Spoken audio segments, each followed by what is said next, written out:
Today on Doomed!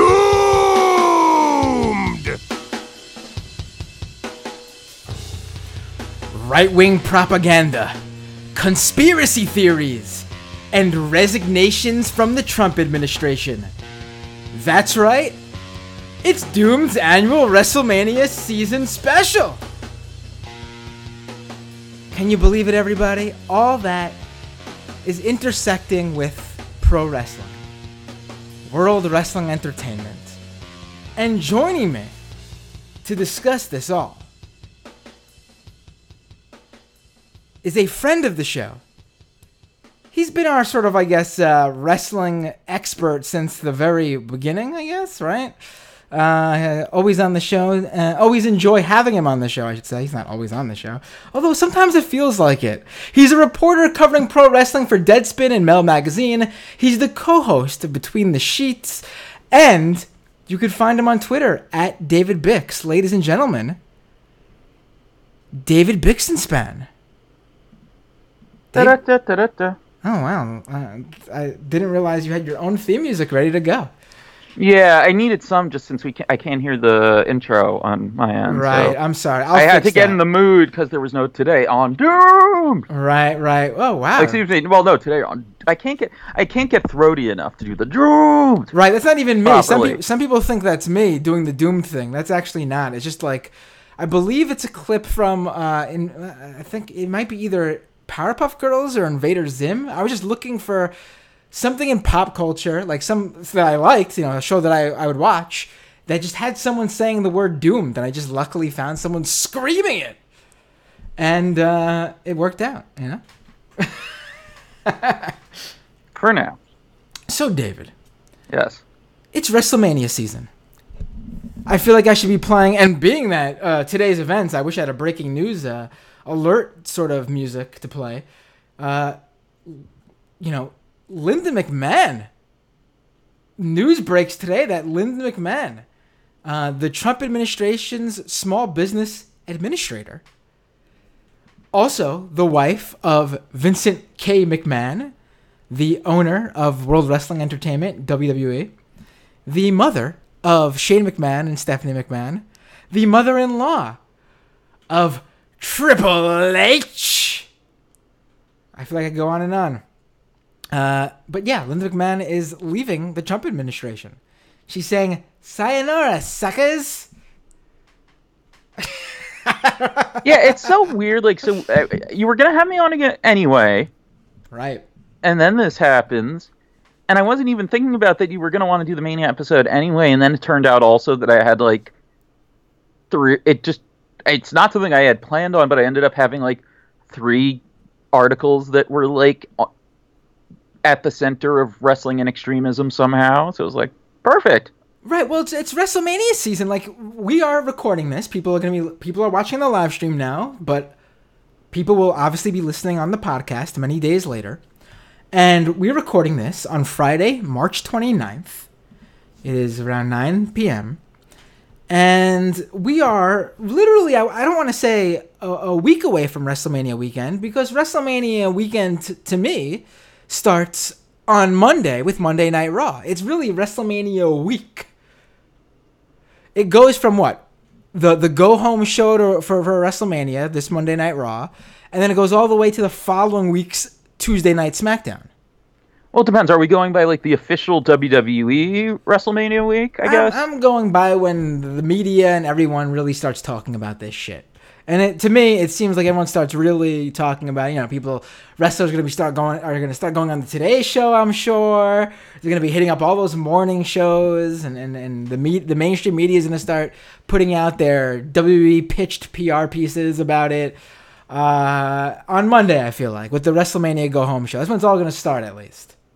Yeah, and then okay, so then as far as like your unofficial shows, we start is Wednesday night, and then the non-WWE stuff will pretty much go on continuously through late Saturday night. Now remember, I'm a big wrestling fan, and I have a separate wrestling channel on YouTube, and this is not a wrestling podcast. Doomed is not, It's hard for it not to be a wrestling podcast per se with me as the host, but it's not a strictly wrestling podcast, so there are many people, legions of doomed listeners who don't quite know.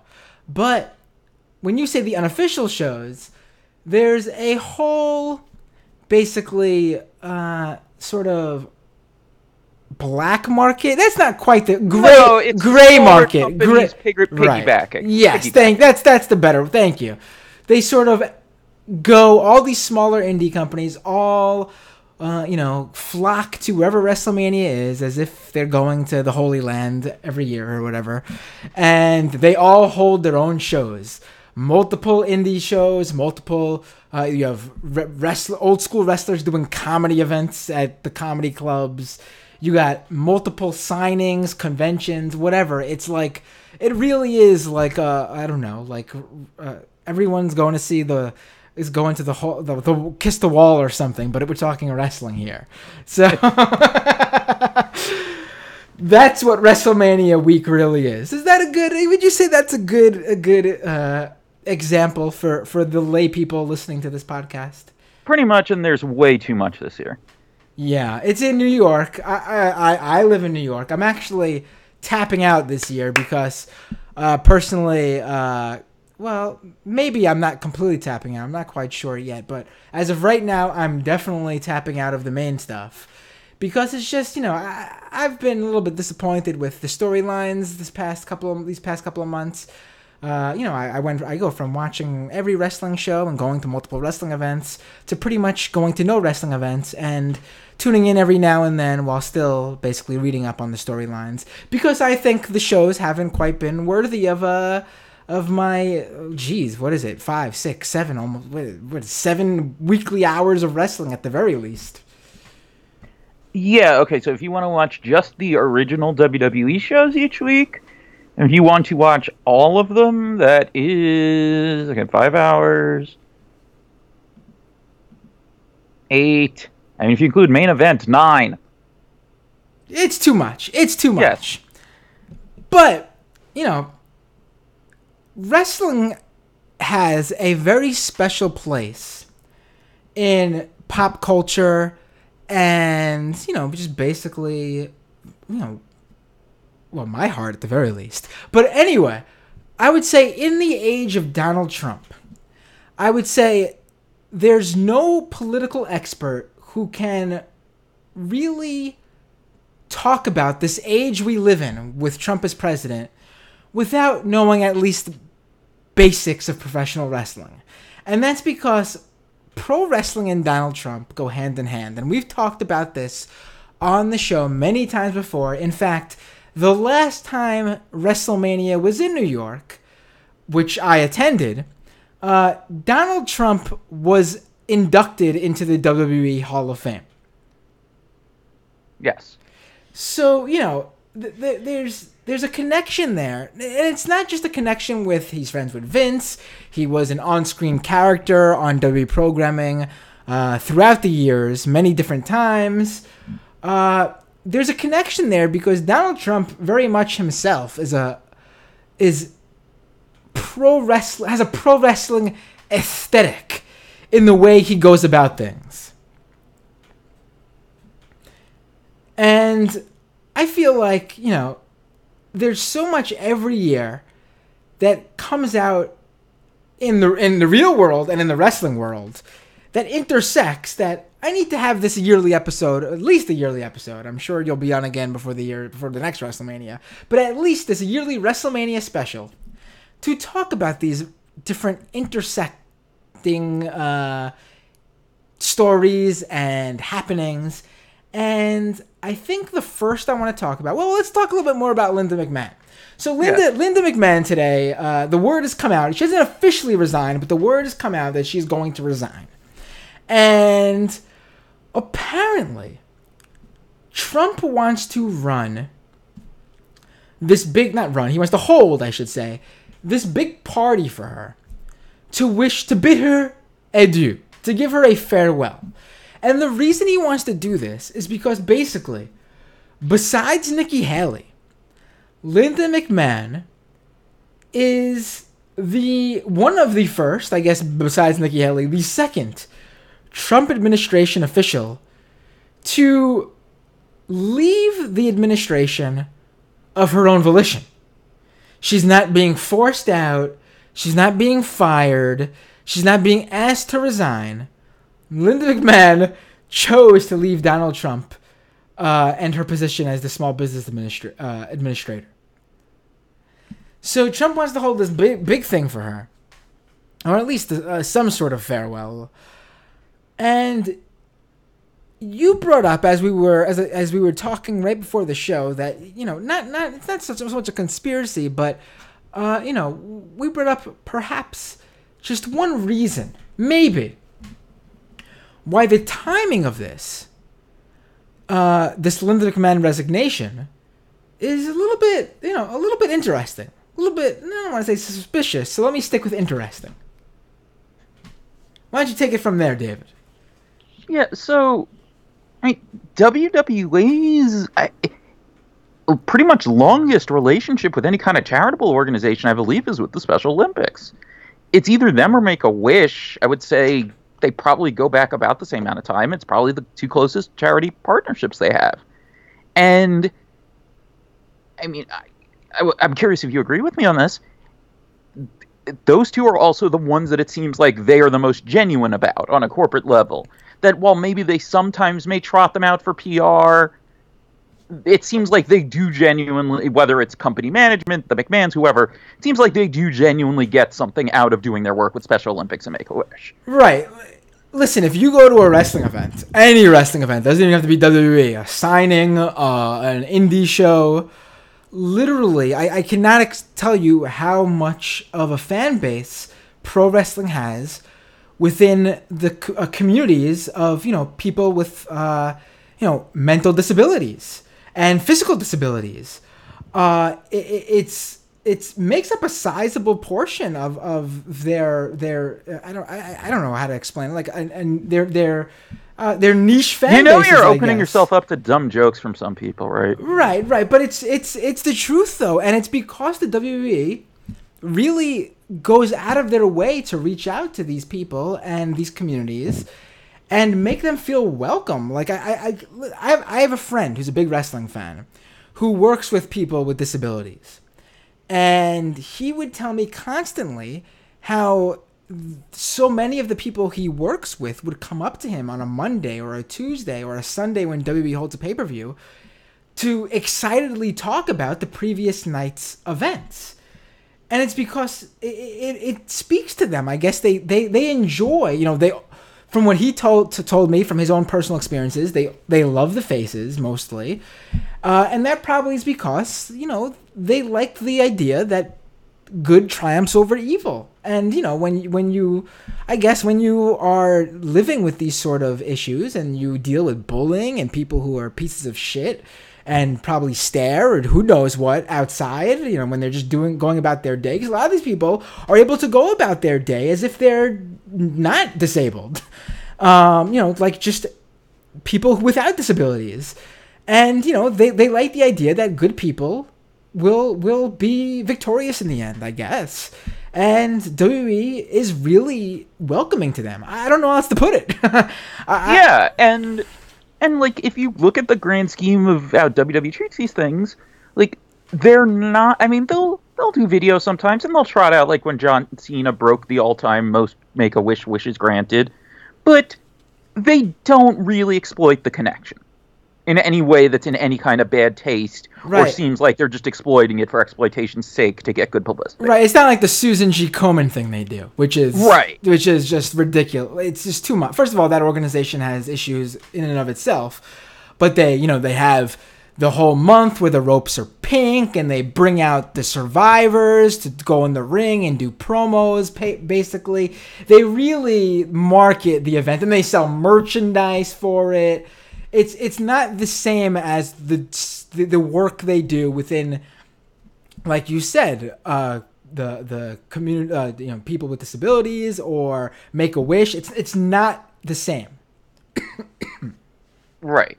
So the Betsy DeVos, Gesundheit, Betsy DeVos attempts at, look, it seems like it's not going to go through or anything.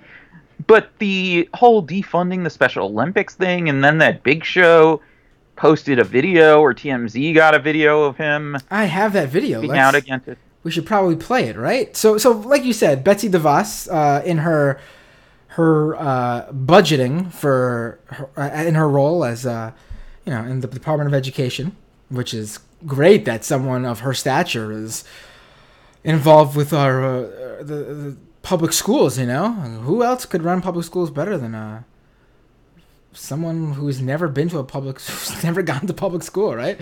But anyway, with her budgeting, she's said she was going to cut the funding that the U.S. does for the Special Olympics.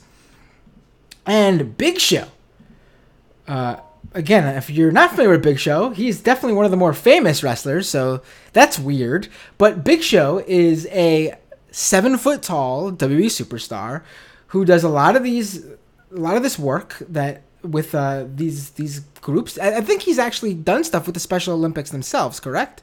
Yes, I mean, it's basically his main job now, it seems like. Right. Because he's not really wrestling much anymore, and when he's showing up, at least on TV, it's usually involved with the Special Olympics-related stuff. Right, because he's been around forever, so he's mostly retired from ring action. But let's watch this video that TMZ got their hands on, which is interesting that TMZ played this thing, because we all know TMZ has connections with certain outlets and groups and organizations where they basically help these organizations out to promote them, do their bidding pretty much. And, TMZ has promoted Trump stuff, and TMZ has promoted WWE stuff. So it's interesting to see if there was any sort. I would love to know what the discussion in the back was about this. Do we post this? It bothers Trump, or do we go with the WWE with this? You know what I'm saying here, David? Mm-hmm. I get what you're saying. So let's play this clip. News today that a whole bunch of funding, almost $18 million worth of funding, has been cut to the Special Olympics. As an ambassador for the organization, what's your reaction? Well, I'm appalled, to tell you the truth. That $18 million is I think that's the entire allocated budget for Special Olympics. So she's basically saying that we're not going to give any government support to Special Olympics. She's trying to cut after-school programs. This is a lot deeper. Yes, I'm an ambassador for Special Olympics, but I'm also an ambassador for goodwill, too, and doing the right thing. You can't cut programs like this for it literally makes zero sense. The message that she's sending is that people with special needs, children with special needs, aren't important enough to be part of society. To me, she's like Cruella de Vil. She's going to make a coat out of 101 Dalmatians, so she's going to get $17 million extra by cutting out funding where it's desperately needed. Special Olympics is so important. It does so many good things for the communities, and it's so important for the kids who are involved. There's going to be over 250,000 kids that are going to be directly affected by this budget cut. This makes zero sense. Once you say, I'll donate my $200,000 a year salary, whoopity-doo. That doesn't matter. You're taking $17, $18 million away. How about your after-school programs where now you have two parents that in today's society, both parents have to work. So what happens to those kids? What happens to the lower-income families that depend on these after-school programs to help their kids catch up if they're behind? There's a lot of things that are so important. This is like the most ridiculous budget cut, one-sided bullshit that could ever be done. And I don't get on political topics. I'm not a political guy. I'm involved with Special Olympics, and I'm very passionate about my work with Special Olympics. This, to me, is an asinine decision. You're directly affecting America, even at its heart and soul. Longer than I realized. Find the money elsewhere. Stop. Go away, Cruella de Vil. Stop. Leave Special Olympics alone. Leave the after-school programs alone. Just stop. You're not doing the right thing. To get these programs, it's not about kids running and competing for medals. It's not like that. Special Olympics, these kids are seen by doctors. There are so many things, education things and group programs, things that help improve their quality of life, the things that help them to get confidence and understand that they can do things on their own. you know, and to take away that opportunity, it's just a horrible, callous, insensitive decision. You know, I have to say, you know, the headlines of this were all about, you know, the Special Olympics, which is obviously very important, but what I'm trying to get at here is that, you know, Big Show has a connection to the Special Olympics, so obviously, you know, him bringing that up, he could be seen as not so much getting political, but doing his job as an ambassador. Yes. But he also talked about the after-school programs and the budget cuts that affect low-income children, which is not his job. He has no role in that whatsoever. So he very specifically wanted to get political there. And I just want to point that out because I think we are really seeing, in so many ways, you know, I go on and on about how, you know, pro wrestling year after year gets more and more progressive as a younger generation of talent comes in. But, you know, Big Show is not a young generation of talent. He's been around for, what, 25 years maybe? Close now, yeah. Yeah, and I just think, you know, he's someone who probably doesn't usually get political. And you have someone who decided to come out and speak out against this administration, which is something that I think we see, you know, all over the place right now, really, whether it be, you know, Joe Schmo, just a regular guy, just who doesn't talk politics, starting to get active, or even maybe Hollywood celebrities who usually try to play down the middle so they could sell their movies to everybody. You know, I think people are coming out and just being like, you know, some of this stuff is just like he said, just straight up Cruella de Vil status, just mean and nasty for the sake of being mean and nasty. Yeah, and it's almost like you can't really belabor it just because it's that simple. Right. and especially, like, I kind of don't want to, but I also kind of want to, like, there's got to be something especially fucked up in her and her brother's childhood to make them both this sociopathic. Oh, for sure. And for people who aren't familiar, David, why don't you tell us who Betsy DeVos' brother is? Eric Prince. And why don't you, again, for people who may not be familiar, because it's been a little bit since he's been a figure that you'd say his name and everyone would know automatically. Who's Eric Prince? Well, I have to Google what the current name of the company is. Right, that's never a good sign. The former Blackwater Academy, or Academy, or whatever it is. Exactly, yes. He's the owner of that, yes. So you have a arms dealer, pretty much. A perpetrator of some of the worst, not just an arms dealer, actually. This is a guy who's had active boots on the ground, perpetrating some of the worst war crimes this country's ever been a part of. Yes. Just from putting his name in Google to remind myself of the current name of the company, one of the results that came up on Google News was Boing Boing calling him war criminal and snowflake Eric Prince. Yeah, cool. Because he canceled a college speaking gig after student protests. Right. And he's threatened to sue as well, because of course he did. Right. Well,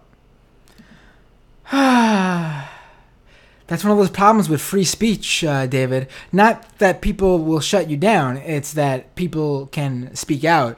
That's free speech. That's, I'm sure they don't consider that free speech, but that's what it is.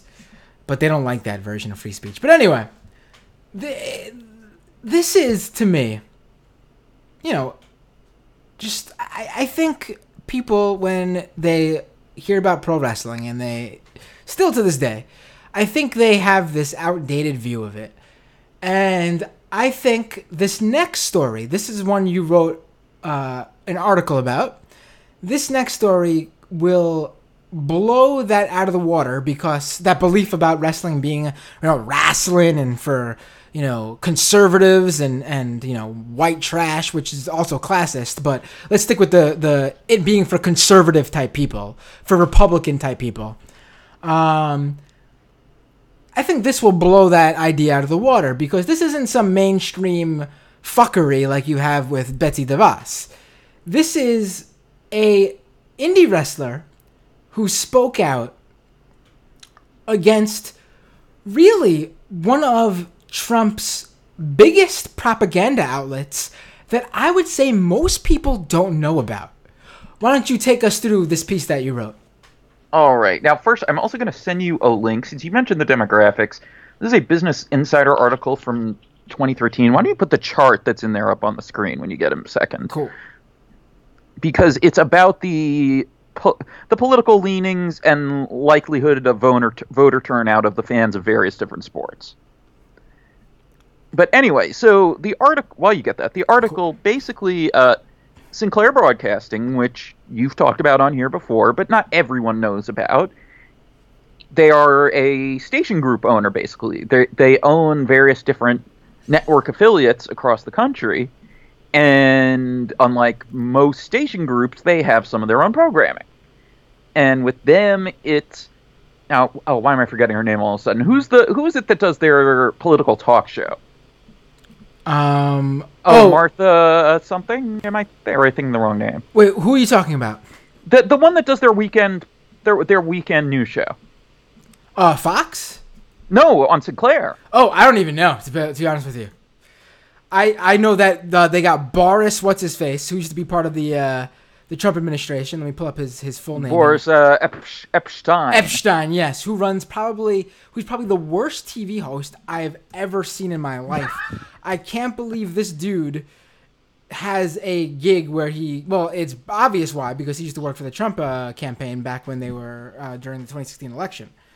But yeah, so Boris Epstein basically puts together these little pro-Trump packages for Sinclair, and then Sinclair forces their local affiliates to play these pro-Trump packages on their stations.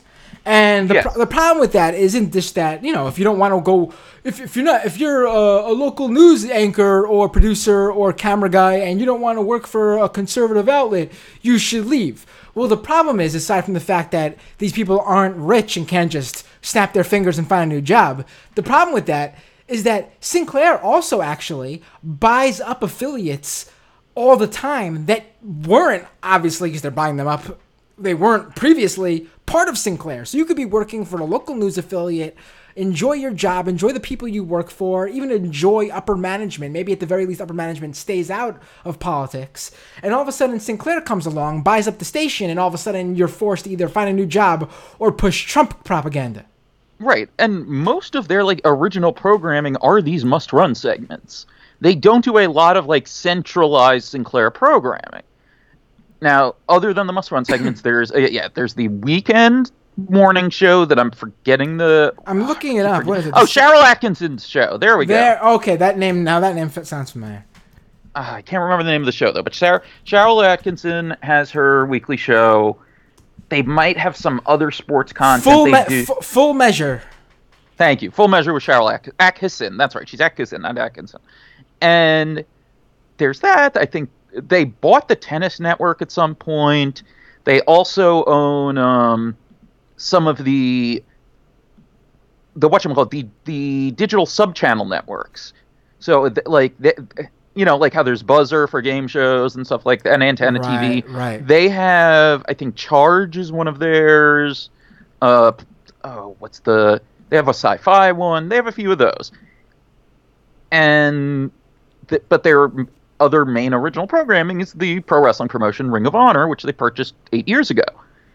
And now, for people who aren't familiar with Ring of Honor, because they were probably, I would say, in the early to mid 2000s, probably considered the number 3 wrestling promotion in terms of size. There's the WWE, which is basically the NFL of pro wrestling. And then you had Impact, aka TNA Wrestling, which was a distant second.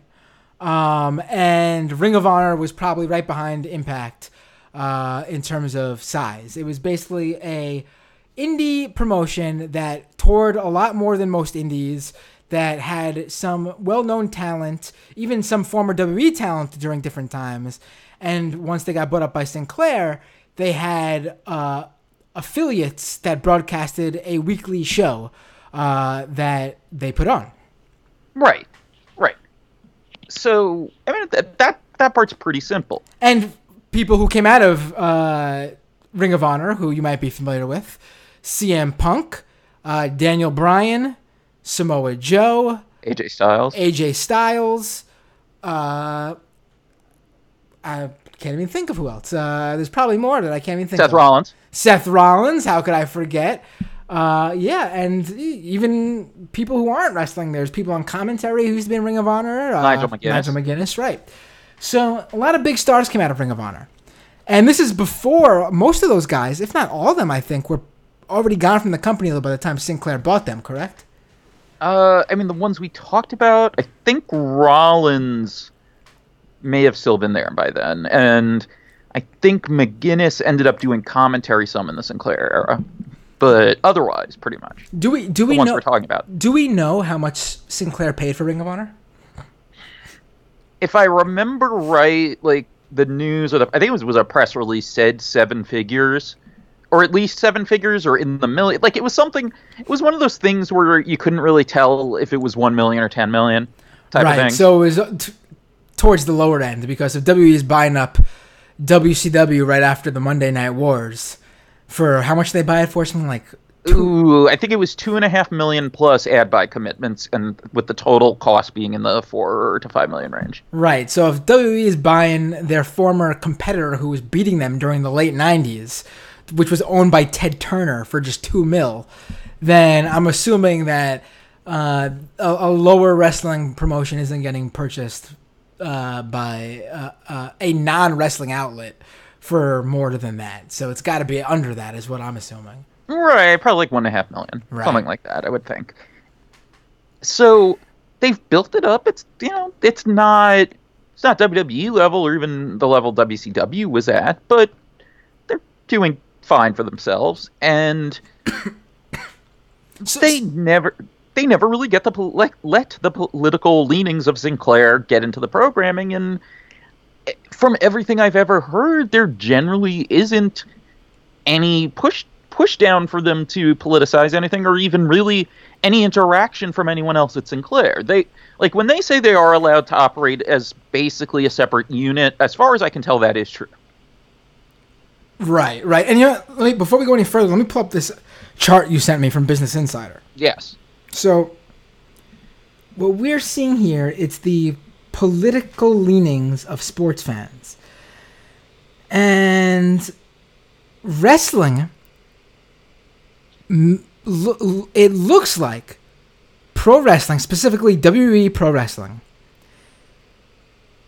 has a more democratic skewed fan base than every sport aside from the NBA, women's tennis, and European soccer.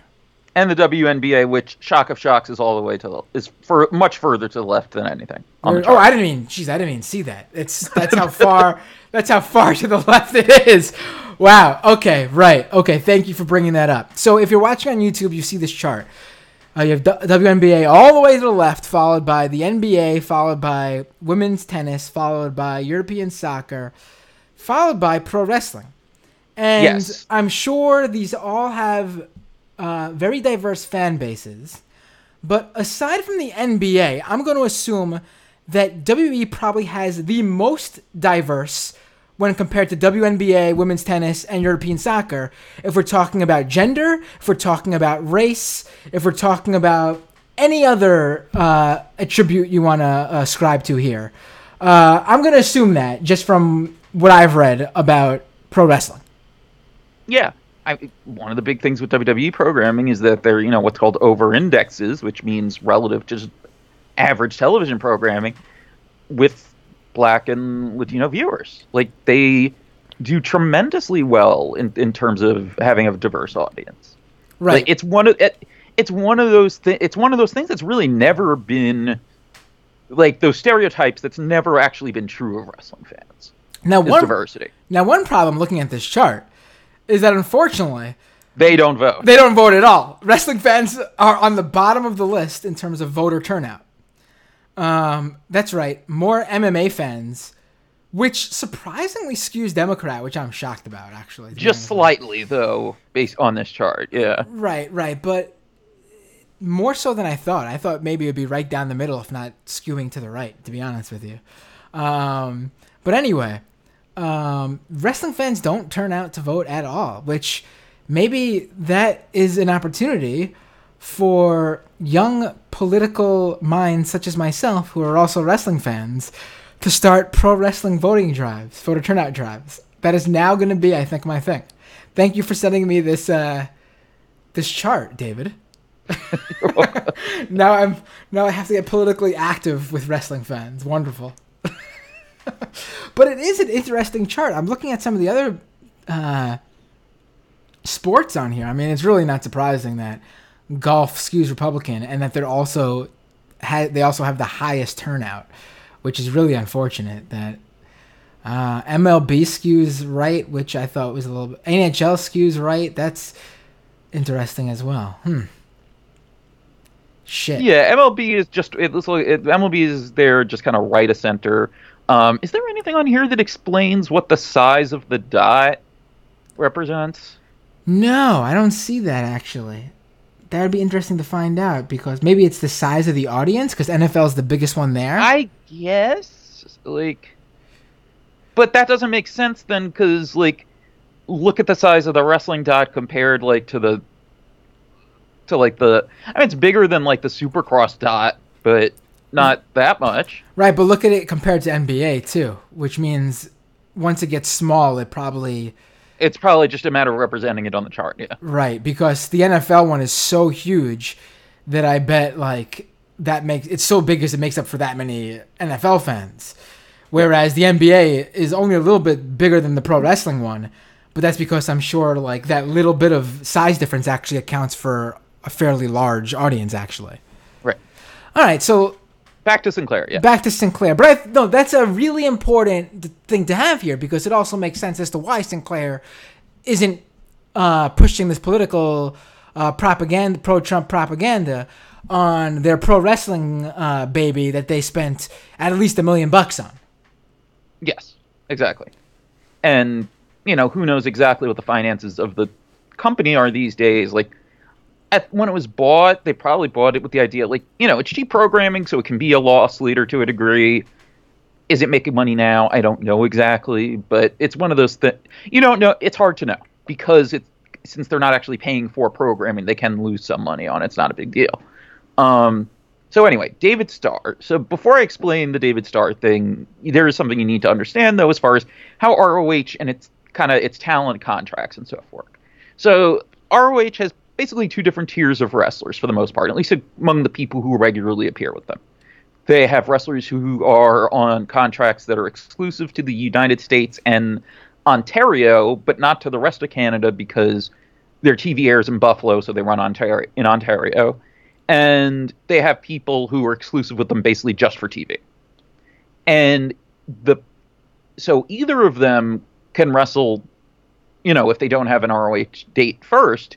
If they have no conflict, they can book themselves to wrestle wherever they want outside of there, and that includes their champion, Jay Lethal. So he arranged a booking with the Israeli Pro Wrestling Association. And I don't know if he has to get approval to bill it this way, but it's going to be an ROH title match. And he's facing David Starr, who doesn't work for ROH. He's an independent wrestler, not signed anywhere. And as you can probably guess from his name, which is not his real name, David Starr is Jewish. What an interesting wrestling name for a Jewish wrestler. And, his gear is... he has a logo that's like a Star of David modified... it looks like Star of David, but is the letters D and S interlocking. Right. And he has a Star of David on his gear and stuff, too. But... vocally woke on Twitter. He's a progressive. Yes. One of his many nicknames that he has the ring announcers read from is the Bernie Sanders of professional wrestling. I love that. He's already my guy.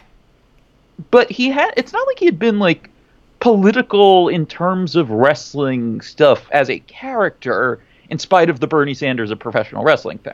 Right. He wasn't like that indie wrestler that was going around during the 2016 election, who was literally, his gimmick was he was a Hillary Clinton fan.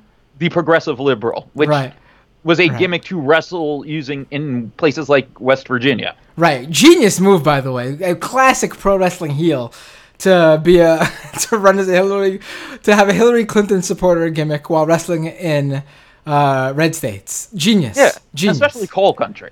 Right. Did he cut promo saying how they were all going to lose their jobs? Because that's seems like right on the nose. That's like just right up there with whenever a heel needs some cheap heat at a WWE event, they just trash whatever local sports team who plays at the arena they're in, basically. I don't know if he went that direct with it. I don't remember. But also, the thing you got to remember, too, the shorthand for if you really don't want to get all the way into cheap heat, but make sure you get in the right reaction, is just to say the words, you people. Right, that's true. So anyway, David Starr is Jay Lethal's challenger for the ROH Heavyweight Championship on this Israeli Pro Wrestling Association show in Israel. And from there, I guess you want to just play the video? Sure, let's play this video. Now, we should say this is him cutting a promo. This is meant to be seen by the audience who is, like, this isn't just him, like, riffing on the company. This is him cutting a promo to build a feud with the guy he's wrestling. Right, but this is also something that he just tweeted on his own personal Twitter. Right, let's play this clip.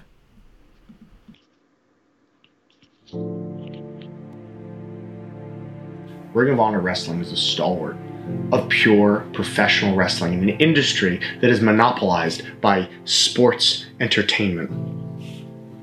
And their standard bearer, Jay Lethal, is the man that I'm wrestling. But no, I'm not wrestling you, am I, Jay? I'm not wrestling you. I'm wrestling Black Machismo.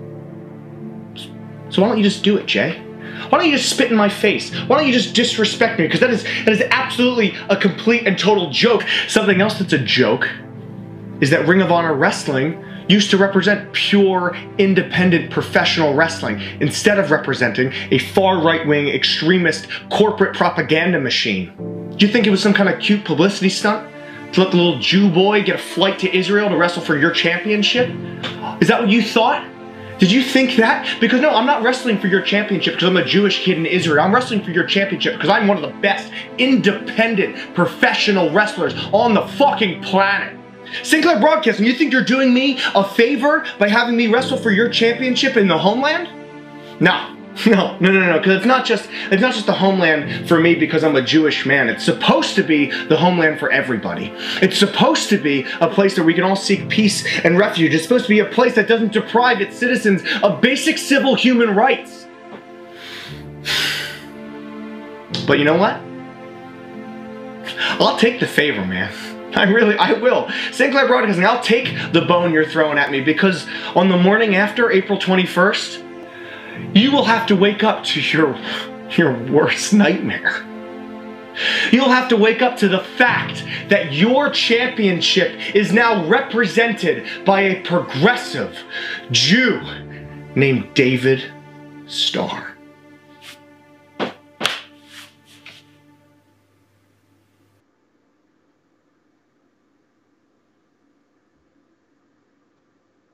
Now that's a wrestling promo. Holy shit. Like, that's fantastic. Yes, although I did think the Jew boy line was a little weird. Right, well, come on. Jesus Christ, David Bixenspan. You really gotta ruin the moment here. But anyway, now for my doomed listeners who want to find that clip to watch, I'm assuming they can just go to David Starr's Twitter account where he tweeted it out so he could promote the match he's having with Jay Lethal, correct? No. What? Why would that be? Because what it appears happened is ROH management was pissed, pressured the Israeli promoter into asking Starr to take it down or else they'd pull Jay Lethal. So Ring of Honor, now Ring of Honor claims that they have, well, I don't know what they're claiming actually, let me ask you. Is Ring of Honor claiming they're doing this on their own? Like this is just something they wanted to do? Or I mean, they haven't said anything publicly. They haven't. So where's this coming from? Ryan Satin did the bulk of the reporting. I heard a few other details. That's for people who don't know, that's Ryan Satin is probably like the new great pro wrestling scoop guy. Like he's the new what's his face? What's his name? Meltzer, Dave Meltzer. This guy is a wrestling reporter. He used to work for TMZ, so he does have some connections from his TMZ days. Like I said, WWE a lot of times feeds stuff to TMZ to promote. So Ryan does have the inside scoops on a lot of this stuff. Yes, and I mean, well, really, there's actually more to it. Let me see if I can pull up. Give me 1 second, because let me just explain, and then I'll see if I can get the link as I'm talking. Sure. So the Jerusalem Post ended up picking up the story too, and they got a quote from the IPWA promoter Jerry Roy, who said that it was pressure from ROH/Sinclair to tell Starr to take the promo down. And then at some point within the next 24 hours, the Jerusalem Post did a ninja edit, and that quote wasn't there anymore. It's just so, because we just talked about how Ring of Honor is separate from Sinclair in a way that nothing else Sinclair runs is separate from Sinclair. And I'm just trying to figure out if there was some sort of pressure from Sinclair and Ring of Honor, or if Ring of Honor just chose to go out of their way and do this just because they didn't want any sort of political connection to drive them, to pull them into this whole thing. It's seeming more like it's that. All right. Well, I guess it's still pretty insane, and it shows you how even creative storylines in pro wrestling are being basically altered because Ring of Honor was purchased by a right-wing, really propaganda outfit for the Trump administration, Sinclair Broadcasting, which runs countless local news affiliates across this country. And I think that was a great promo from David Starr. It's clear it wasn't just meant to push the storyline. It was also meant to share his personal views on Sinclair Broadcasting. Right. I think it's a great example, and this is a little bit, I digress here, but it's also a great example of the reason why when I bring up how progressives need to start, stop being, progressive except for Palestine, is the old way of calling it. The idea, and we're seeing it more, I think, with these 2020 candidates staying away from AIPAC, and the ability for more of these Democratic names to go out there and actually criticize Netanyahu in terms of, I can't think of any world leader who's more close to Donald Trump and supports his horrible policies than Netanyahu, if you only want to look at it from a U.S. perspective.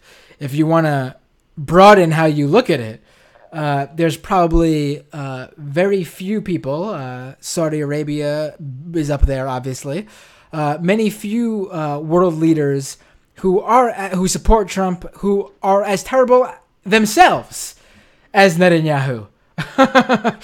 And my whole thing for many years has been progressives and Democrats and liberals and anyone left of center needs to start realizing that you can stand for the people of Israel in terms of the progressives and the leftists who are in Israel. And you can do that while speaking out against what Israel has become and the regime that runs Israel and the Netanyahu government. And and I've spoken to them. There are countless people like David Starr from Israel who live in Israel who are not spoken for, because when people talk about Israel, they are automatically thinking if you say something bad about how Israel treats the Palestinian people, which is they treat them like garbage, you are maligning. No, you need to, because the progressives in Israel agree with that. So you're only stifling the progressive voices in Israel. And if you are progressive in this country, you should be lifting up those voices by lifting up what they believe and providing it with a platform. And, maybe it's a tangent there, but hearing David Starr basically say what his version of Israel is, and clearly he was talking about the Middle Eastern people and the Muslim people and the Palestinian people who live in Israel, and I think he probably was also talking about the people who live in Gaza, for example. It just made me think of that, so I wanted to bring it up. Yeah. And I mean, well, also, both, you can kind of tell from the promo, but just to be clear, David Starr is a Zionist, and it's something also that I feel like's been conflated lately with all the Omar stuff and everything else. It's like, someone can even still believe in Israel's right to exist and just also be speaking out against the treatment of Palestinian people and all that. Right. So it's just, it's not as black and white either as it might seem to a lot of people. Right. So, anyway, was there anything else I wanted to say? Yeah, right now, if you find the Jerusalem Post article and you pull it up on Wayback Machine, whatever the first iteration you can find will have the quote that was taken out. I can't. That's ridiculous that the Jerusalem Post had to edit it. That they even did that is ridiculous. I wonder why they did that. I'm assuming Jerry Royf went to them, and I don't know what time he would have talked to them that he would have given them the quote, and then. But they had no reason to do that. Like, for example, even if he asked, right? No, I know. David Starr had to take down the video because the Israeli promoter who was putting on the show with Ring of Honor's champion had to tell him to take down the video because they both were going to lose out because Ring of Honor would just pull Jay Lethal, a.k.a. Black Machismo, from the show, and then they would have no main event. So I get why they were forced to do it. But why would the Jerusalem Post edit their quote? I don't know. That is bizarre. That is bizarre. Yeah. Anyway. No, a couple other things just to close the loop here before we move on. One of the things that's extra weird with ROH, I feel like it'll help add to the context as far as just their general freak out with anything, with people tying them to the Sinclair political stuff. Last year, because it was their biggest show ever, although that's going to be dwarfed by the one next Saturday at MSG, was last year's show that they did WrestleMania weekend in New Orleans at Lakefront Arena. And I reached out to them and I did some interviews for an article and stuff that ran after Mania. And I was talking to the COO, Joe Koff, who runs the company. And I guess for the purposes of what we were talking about just now, who I will mention is Jewish. And the weirdest thing about it, because I didn't want even, in that moment, for what I was writing, I had no real need to delve into the political stuff that much. But had Tim Burke's video about the must-read segment, the must-read thing, come out yet around Mania time last year? I'm not sure, to be honest. I'll look real quick, because but still, it's Deadspin. If it's related to Sinclair, based on how Deadspin has been covering Sinclair fairly regularly the last couple of years, you kind of have to ask them about it. You know? Right. So, but we got that out of the way. He said, I think he said that Charles Atkinson's considered fairly legitimate, but we're kept separate from that. Blah blah blah. The weird thing, though, and I end up mentioning this in the article I wrote then, was that because it was an interesting thing that was worth talking about anyway, I threw him a softball. But it's because it was something that was in the context of that show.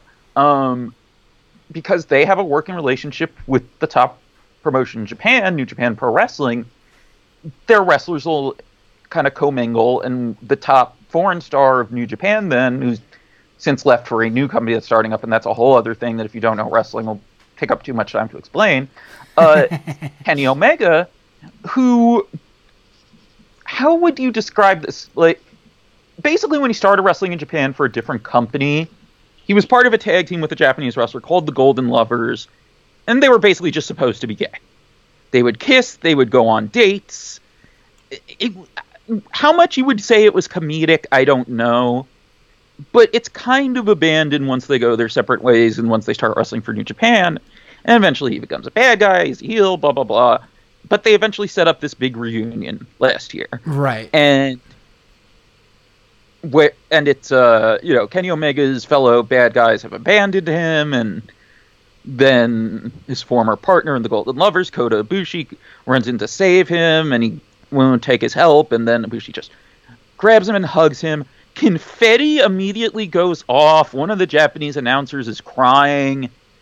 And I don't know how they handle it on the Japanese commentary, but on the English commentary, Kevin Kelly and Don Callis, with Don Callis being very good friends with Kenny Omega, they're not saying it outright, but they're basically they're saying, like, this goes deeper than wrestling, than being a team. You don't necessarily have to put a label on everything, blah, blah, blah. And when Kenny Omega was in ROH to set up a match with Cody Rhodes for that New Orleans show, they were arguably even more overt about it in ROH, which was kind of weird, where it was like Cody Rhodes' wife was kissing Kenny Omega because she's a heel, and she's thinking, because he's bisexual, this will, I will distract and confuse him, and stuff like that. And when Cody Rhodes wrestled Kota Ibushi at the Tokyo Dome, there was one point where he yelled at him, "Kenny doesn't love you like I love you." Right. Which was tremendous. Anyway, so I throw a softball because actually this is a good week to discuss this. There was a Kenny Omega documentary that aired on TSN in Canada that was in large part about this storyline and about how LGBT fans are relating to it and finding representation there and blah, blah, blah. He seemed freaked out that I was bringing it up, Joe Koff, when I was interviewing him, and couldn't get away from it fast. Like, didn't seem to understand the question, whatever. And I was just like, okay. Is that feeling like I would tie it more into Sinclair, that a Sinclair executive would be seeking out about them doing, representative, well done LGBT storylines or whatever, or especially by wrestling standards? I don't know. Right. But it stuck out like such a sore thumb that it's like, yeah, I have to mention this. Right. And let's just say they're being weird about credentialing me for next week.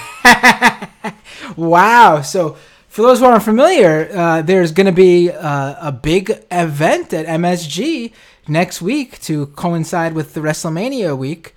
And David here has been trying to get credentialed to go to this show, and he hasn't been able to get him. It wasn't a hard no. It was more just like, it may still be resolved, but it's like, at the end of the day, it's not that big a deal. It's just, and it was, in all honesty, part of it was that I hadn't coordinated well enough with some of my friends that were going, so I would have rather been in the media area than if I couldn't find someone to get a ticket with, right. Secondary market. I wouldn't be. All right. We're now, David. Now we're jumping into too much. So let's jump back now. back to doomed related wrestling stuff. Oh, can I? You know what? I just want to mention something real quick. This is a Sinclair thing, though. I'm just curious if you're aware of this because you mentioned Boris. Shoot. Real quick. Have you seen the Boris Epstein YouTube channel? I think I've come across it. Not recently, but I've definitely come across it. I think maybe a year or maybe even 2 years ago. Okay, I just mentioned it because, and I'm not taking credit for discovering this. Pam Vogel wrote an excellent article for Media Matters a little over a year ago. He puts his Sinclair Must Run segments on his YouTube channel. And they get, like, no views. Like, they get, like, 2 views, 3 views. Like, yeah, the last two, one went up 9 hours ago, 14 views. Right. One went up 2 days ago, 66 views. Right. He's got that, he's got the Dooms with Matt Binder YouTube audience. Right. Now I'm just... Oh, come on. You have more YouTube, bigger YouTube. I actually do, yes. And again, no one probably believes me, but to be fair, the show has a much bigger podcast audience, which honestly, I love my podcast listeners, but I actually prefer the YouTube audience, not the people. I prefer everyone to be watching on YouTube. So you podcast listeners, come over to YouTube. I much enjoy the video aspect and the live chat and the live streaming aspect. Then I know it's hard because people can't all listen and watch live. But even go watch the after. You could listen to it the replay on YouTube whenever you want. But I get it, and podcasting is big among the left. But I think that's also a problem because podcasting is much more. Now we're going off again, but this is much more doomed than whatever you were about to talk about, so we could talk about it. Anyway, let's move on now. Where are we going? What I was saying, though, is that podcasting is much more insular in terms of, if you're listening to a leftist podcast, it's mostly people on the left who are listening to it or looking for it. Whereas on YouTube, people will stumble across something and watch it, where they probably wouldn't stumble across a podcast. So the fact that there's so many big right-wing channels on YouTube goes a lot further than it should because of that reason. That's what I'm trying to say. All right. Anyway, let's get to this next story you wrote about, and it is right up this podcast / YouTube show's alley because it is a conspiracy theory. Mm-hmm. And it is a pretty crazy one. So tell us about this pro wrestling conspiracy theory, David. Okay, so Roman Reigns, who is basically WWE's biggest male star at this point. He's The Rock's cousin. Right? Sort of, in a way. Well, they pretend he is. So. All of the Samoan wrestlers say they're cousins. Right, but and then it got more complicated with The Rock because then it's like, oh, I'm The Rock's cousin. Right, because all those other Samoans actually are somewhat in some way blood related, even if it's in the most minute way, whether it's like thrice removed or whatever. But The Rock is actually literally not related to them in any way, shape, or form in terms of blood relation. The only one that's actually a blood relative of The Rock is Nia Jax. Right. Yes. Of current Samoan wrestlers, yes. Right. Someone that is not... Right, like other than his grandfather. Exactly. And anyway, so Roman Reigns, seemingly out of nowhere in October, opens Raw, walking to the ring. And with what we learned, I think that if he has his hair in a man bun, he's not in character. I think that's an astute observation, and I'll agree with that. And basically announces that, and he's making it clear he's talking as the real guy. He even basically says Roman Reigns is a lie, right. And so not in so many words, and says, my name's Joe, and I had been living with leukemia for the past decade, and it's back. Which, the key, what part of this that is key is it was not known publicly and probably even by a lot of people in WWE that he had ever had cancer. Right. So he basically came out and unveiled that he was leaving for a short while. Right. And he said, he said, oh, I forget what the line was at the end. It was something like, I'll be back real soon.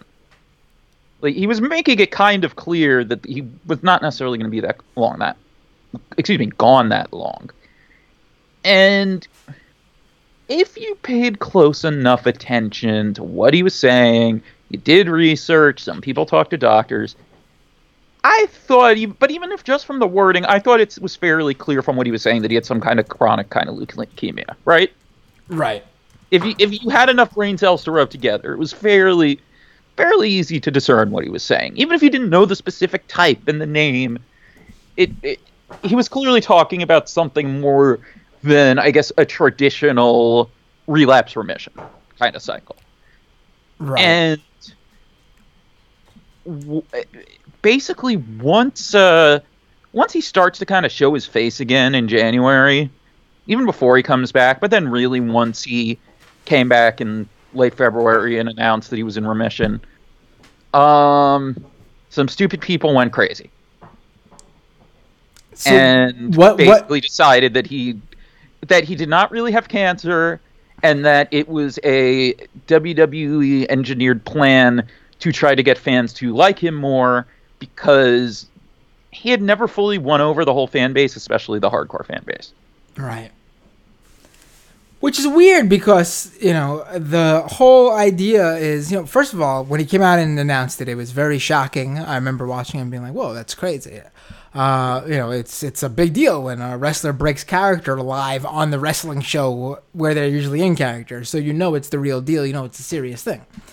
Also, it's very sad to hear that someone who had this illness as a child and defeated it once, grew up, was able to see their dreams come true in terms of becoming a big wrestling superstar, and then possibly might have had it all taken away, including the fact that he's a father and he's got a family, that even putting that aside, which is a big deal as well. It's clearly an issue of its own. It was a sad thing. And, the fact that in this, I feel like no matter what, there would always be conspiracy theorists. But I feel like the conspiracy on this one was going a bit further than these usual conspiracies would go. Like, for example, I remember back when I was in, day camp, when I was in, elementary school, the regular wrestling conspiracy was there was a second Ultimate Warrior, because when the Ultimate Warrior came back to the WWE after years of being absent in the 90s, the second Warrior came out wearing a baseball cap and a ponytail. And so that made him not look like the original Ultimate Warrior. So No, wait, what are you talking about? That's the third Ultimate Warrior. Oh, okay, thank you, David. Right.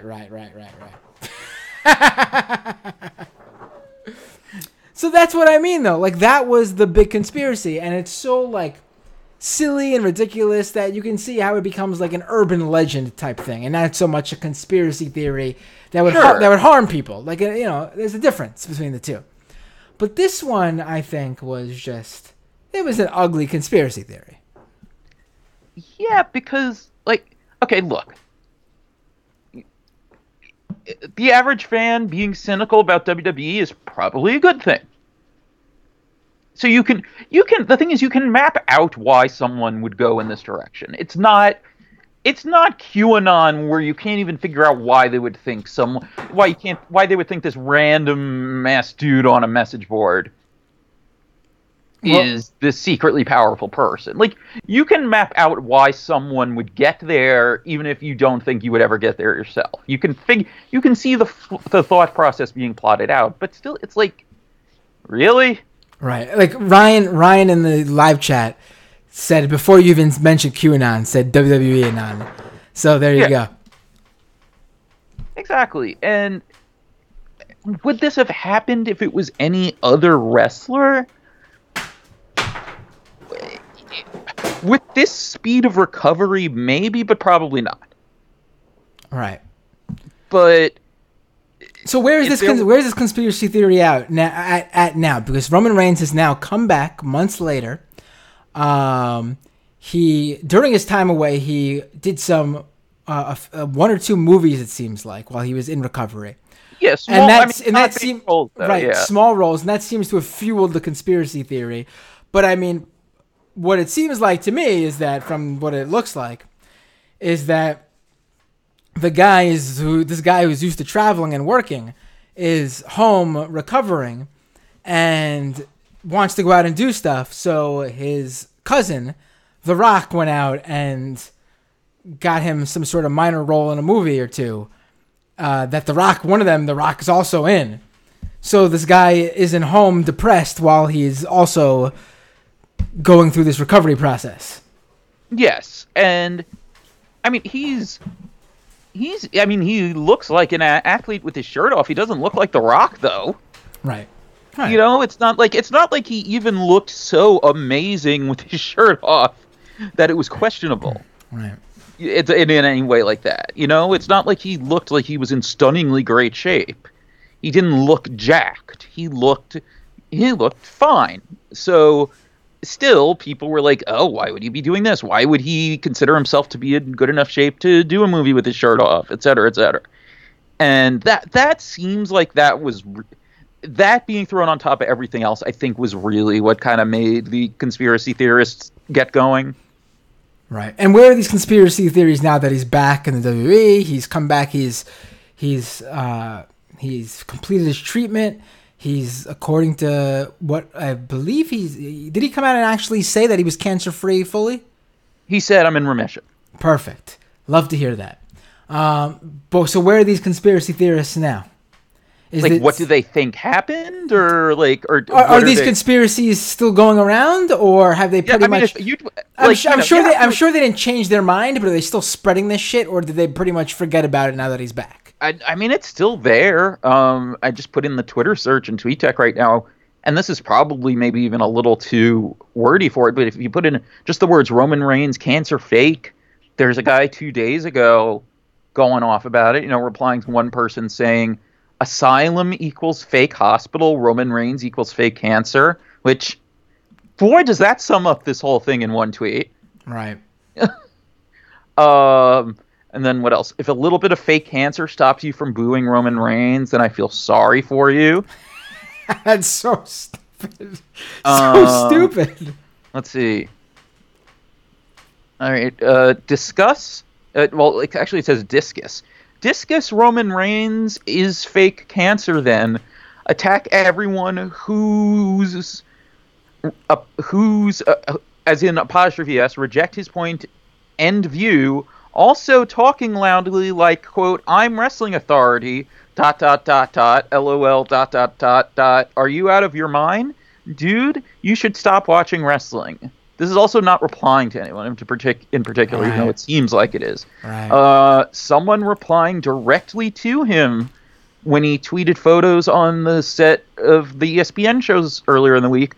Talk about your fake cancer stunt. Jeez. Well, I guess there'll always be idiots, but what was interesting to me was just, we're living in this world of conspiracies with QAnon literally just making probably their biggest, their supporters of QAnon making their biggest appearance at this Trump rally in Michigan the other night. And it's just an interesting, basically, overlap where I think we are in this time where there are more people than ever open to conspiracy theories in literally everything. It's always been around. I think this Roman Reigns conspiracy probably would have existed prior to all this, whether Trump was president, whether QAnon existed, whatever. But I just think it had legs that more so than it would have had before all that. It just got around a little bit more than I think it would have otherwise. Yes, and also because the popular political, etc. type conspiracy theories, so many of them are just such bullshit. Like QAnon, Sandy Hook, as a false flag, whatever. Right. Ones that really have not even any kind of real thing you can grab onto. Even if, okay, I don't think 9/11 was an inside job or anything, but I can see why someone would see, say, the BBC video where they're saying Tower 7 fell while it's visible in the background. And I can see why someone would be like, Or how we never really had video of the plane hitting the Pentagon. Does it really mean anything? Probably not. Can you see why it would lead someone to go in that direction? Sure you can. Right. But the ones that are getting so popular are not even that. Right. I mean, I've done countless episodes on QAnon, and I still see something new that I just, every time is a little, not shocking, but a little bit like, wow, that's the direction they're going in? Wasn't expecting that. Right, because you can't even figure out why they believe it. What actually hooks them in to give this random person this credibility. Right. Especially because, I'm not super well versed in the Chans. It's not even like Wikipedia where it shows your IP address, right? Someone can just pretend to be Q. Right. We've seen it. There's been unofficial, QAnon beliefs. Yeah. Like the JFK Jr. thing. Exactly. The RFK Jr. thing, I should say. Yeah, No, it is JFK Jr. It's JFK Jr., right. I'm getting my conspiracies crossed because... okay, I'm not going to go there. But, let's... all right, so, David, it's WrestleMania week. Thank you for joining. Is there anything else? Is there another... Warrior. Warrior. Do you want to actually stick around and go to the second half of the show with me, the members only, to cover the Warrior thing? Sure. Do your Patreon plug and you'll get some extra hashtag content. Right, let's do that because we got, we're giving freebies here over almost an hour and a half of material. And quite frankly, it's getting to the point where I don't think the freebies deserve all that. So let's pause the show. Let me give a shout out to a shout out to the patrons, I should say, who support this show on Patreon, who make this show possible. Again, without them, there would be no freebie show even. And I would like to, at the very least, double them very soon, because I would like to do an extra show a week, at the very least. But I need to hit that Patreon goal, which is on the Patreon page at patreon.com/MattBinder, to up the content to that amount per week. So without any further ado, Abigail T, Adam Q, Alan B, Andrew H, Ayuashka Kami, Benji A, Bobby M, Brooke H, Chi, Christine H, Clement C, Colin R, Cecily C, Dank Uger, Dave K, David H Z, Dragon Slayer, Dum, Emily M, Fraz K, Francis Zach, FTW All Day, Greg D, Ian Curtis J, Jameson Test, Janelle A, Jasmine H, Jeff K, Jordan V, Joseph R, Josh C, Katie S, Marcos R, Max W, User Me, Michael J, Michael M, Mr. Danks, Nicole A, Namdinet, Omid M, Romina O, Cena, Struggle Session. I gotta get those guys on this show. At least Leslie. Not to say the rest of Struggle Session, I mean, because I have more of a repertoire on Twitter with Leslie. Boy, I could have walked into something there, couldn't I? TM, Tamni G, Thaddeus A, Tina M, Tom G, Tom M, Trine E, Will P, and Zarin. Folks, we're going to talk to David about the latest on Ultimate Warrior. If you absolutely must know this Ultimate Warrior story, and it's a good one, become a Patreon subscriber, patreon.com/MattBinder. And if you need just a Ultimate Warrior story, listen to, and you can't afford to become a member, David has been on the show previously to talk about Ultimate Warrior's right-wing leanings. This is a different story, but that should fill that Ultimate Warrior hole in your heart until you can become a member. You can also support this show by subscribing to the YouTube channel, youtube.com/MattBinder, or doomed.tv will also take you there. Subscribe to the YouTube channel. It's free. Please do that. I would like to grow that channel. And also subscribe to the podcast at iTunes, Google Play, and other places where podcasts are downloaded. Please also, if you can, leave an iTunes review. A written one, a star one, any iTunes review is appreciated. On the rest of the next half of the show, David Bixenspan, of course, but also I will be talking about the Sam Cedar versus Michael Tracy, really left-wing politics YouTube and Twitter sphere world had their own WrestleMania today with Tracy and Cedar. And I will be talking about that, among other things. Plus your... Oh, God, I missed that. Well, I'm sorry, I had you down, David. What'd you say? No, I was saying, oh, God, I missed that Twitter war, so I'm very curious now. Right. Tracy basically called out Cedar for having Marcy Wheeler on the show, who has done great work just because her sources were wrong in certain aspects of Russia. Michael Tracy demanded Sam Cedar apologize for having her on the show at some point. Oh, great. And so Sam basically said, why don't you come on the show today and say that? And so Tracy did. And it was interesting. But that's all the freebies are getting. Ladies and gentlemen, if you're not a Patreon subscriber, see you all next time on Doomed. And I do not yet have a segue song, so let's pause for a moment. All right, David Bixenspan is joining us in the second half of the show. Ladies and gentlemen, David Bixenspan could be seen in Deadspin, Mel Magazine, on the podcast Between the Sheets, and on Twitter at David Bix. David, thank you for joining us as actually our very first guest in the second half of the show.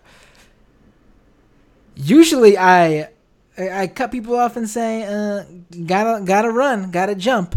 But I enjoy my time with you so much, I would like to continue this in the second half. Well, you should feel honored, buddy. Feel honored. It's like there is a ring of honor encompassing him. You're also already, I could just tell, already more laid back now that we're in the second half of the show. I would like to apologize, too, for at times losing my ability to speak coherently during the first half of the show.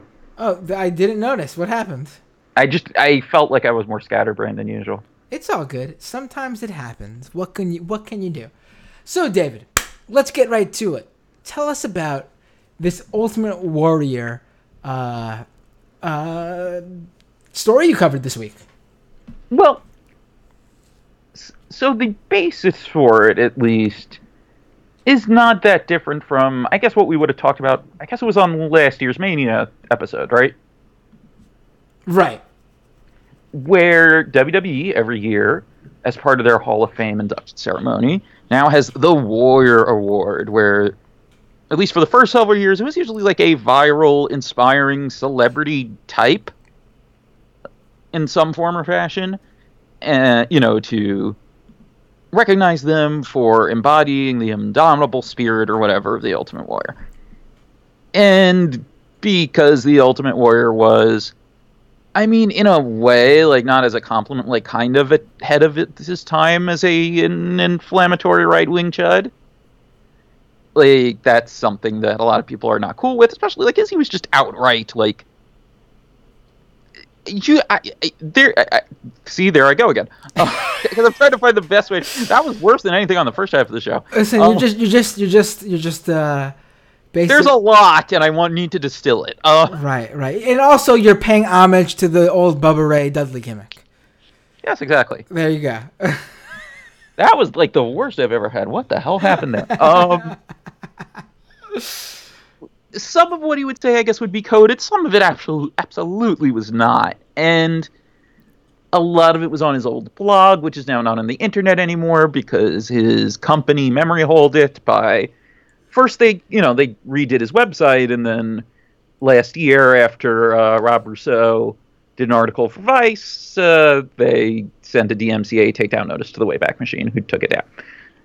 So, there's stuff that's excerpted in other articles. Rob's article, Barry Pacheski's famous Deadspin, The Ultimate Warrior, was an insane dick article from when he died.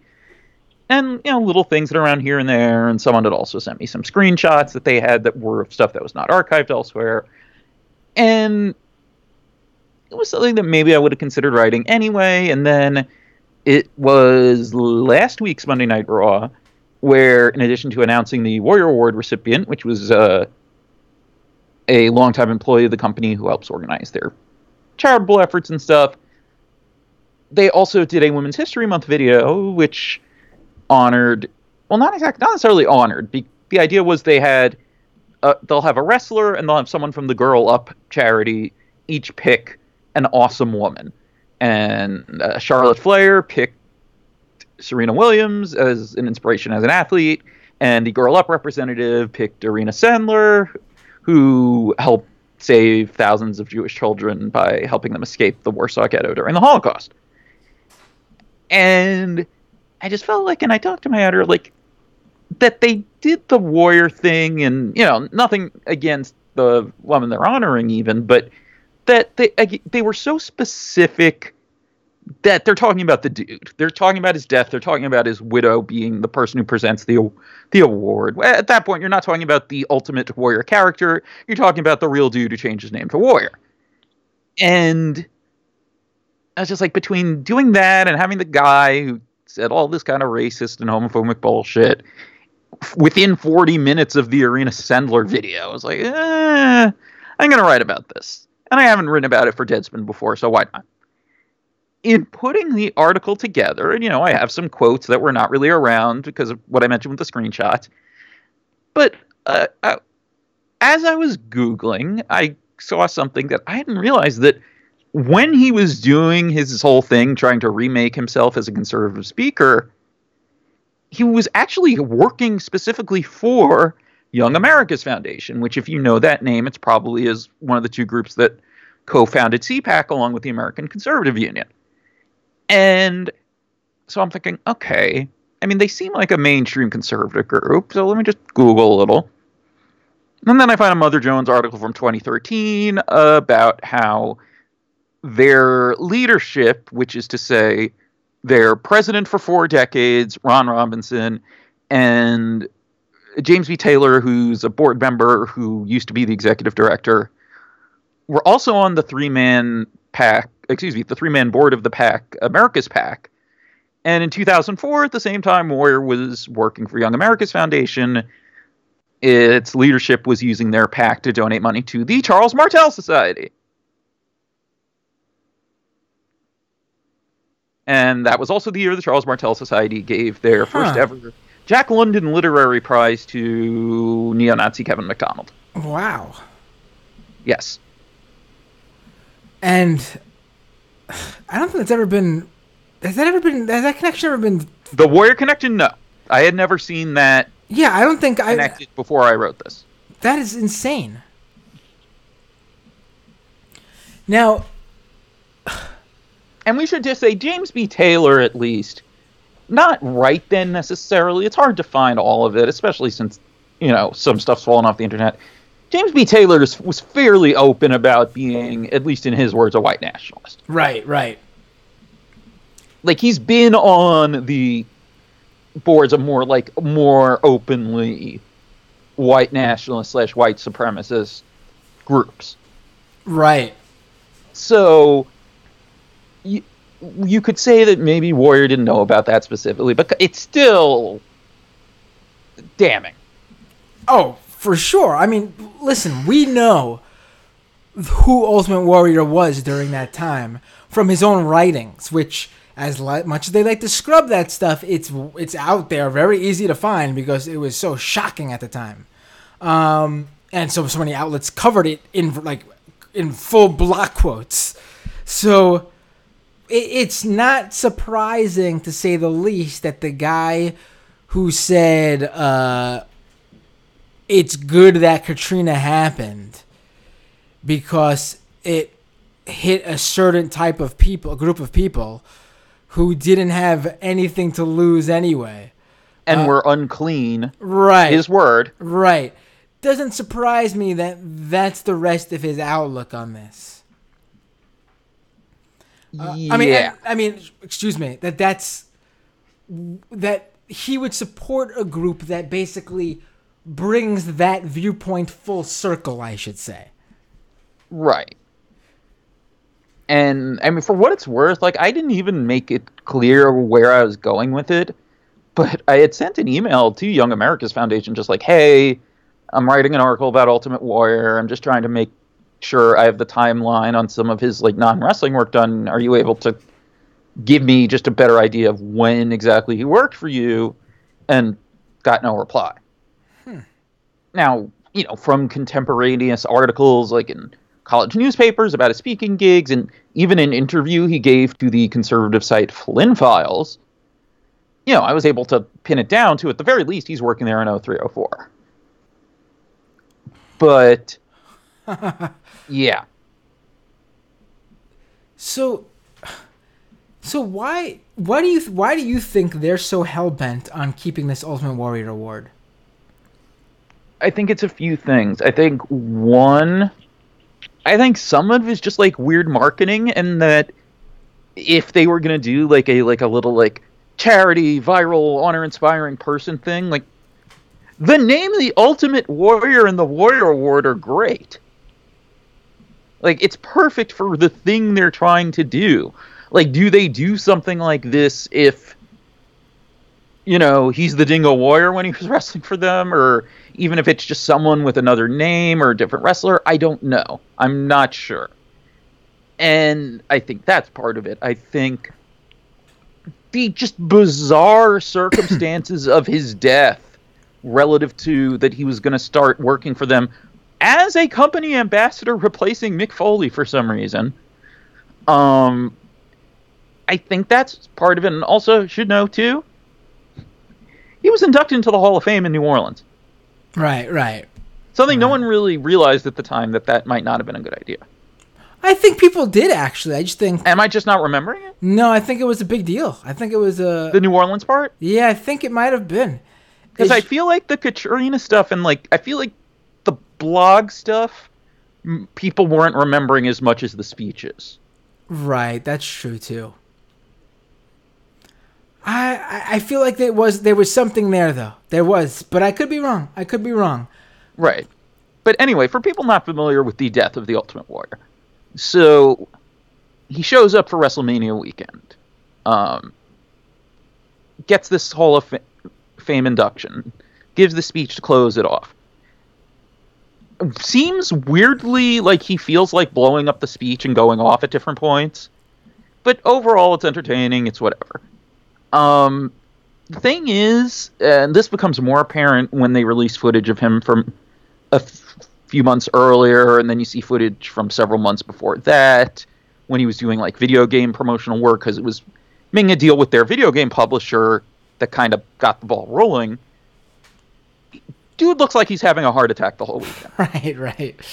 Literally, he's turning red and purple during his speech, when he comes out to be on the next night at WrestleMania, and then on Raw on Monday, he's walking super slowly, even for someone who you might think was beat up. I thought honestly thought he was a lot older than he was when I saw him walking down to the Raw stage. Right. He was in his early 50s, right? Think so. And then the thing that was really worrisome, on top of just him looking so red and purple the whole weekend, he went to do his, rope shaking shtick, which is not something you would expect to be that physically punishing, and got visibly winded. Right. Within a sec. Right. And then he flies home Tuesday. I don't remember if it's in the airport parking lot or literally outside his house. I think it was either a hotel closer to the airport or at the airport in the parking lot that he has a heart attack and dies. Jeez.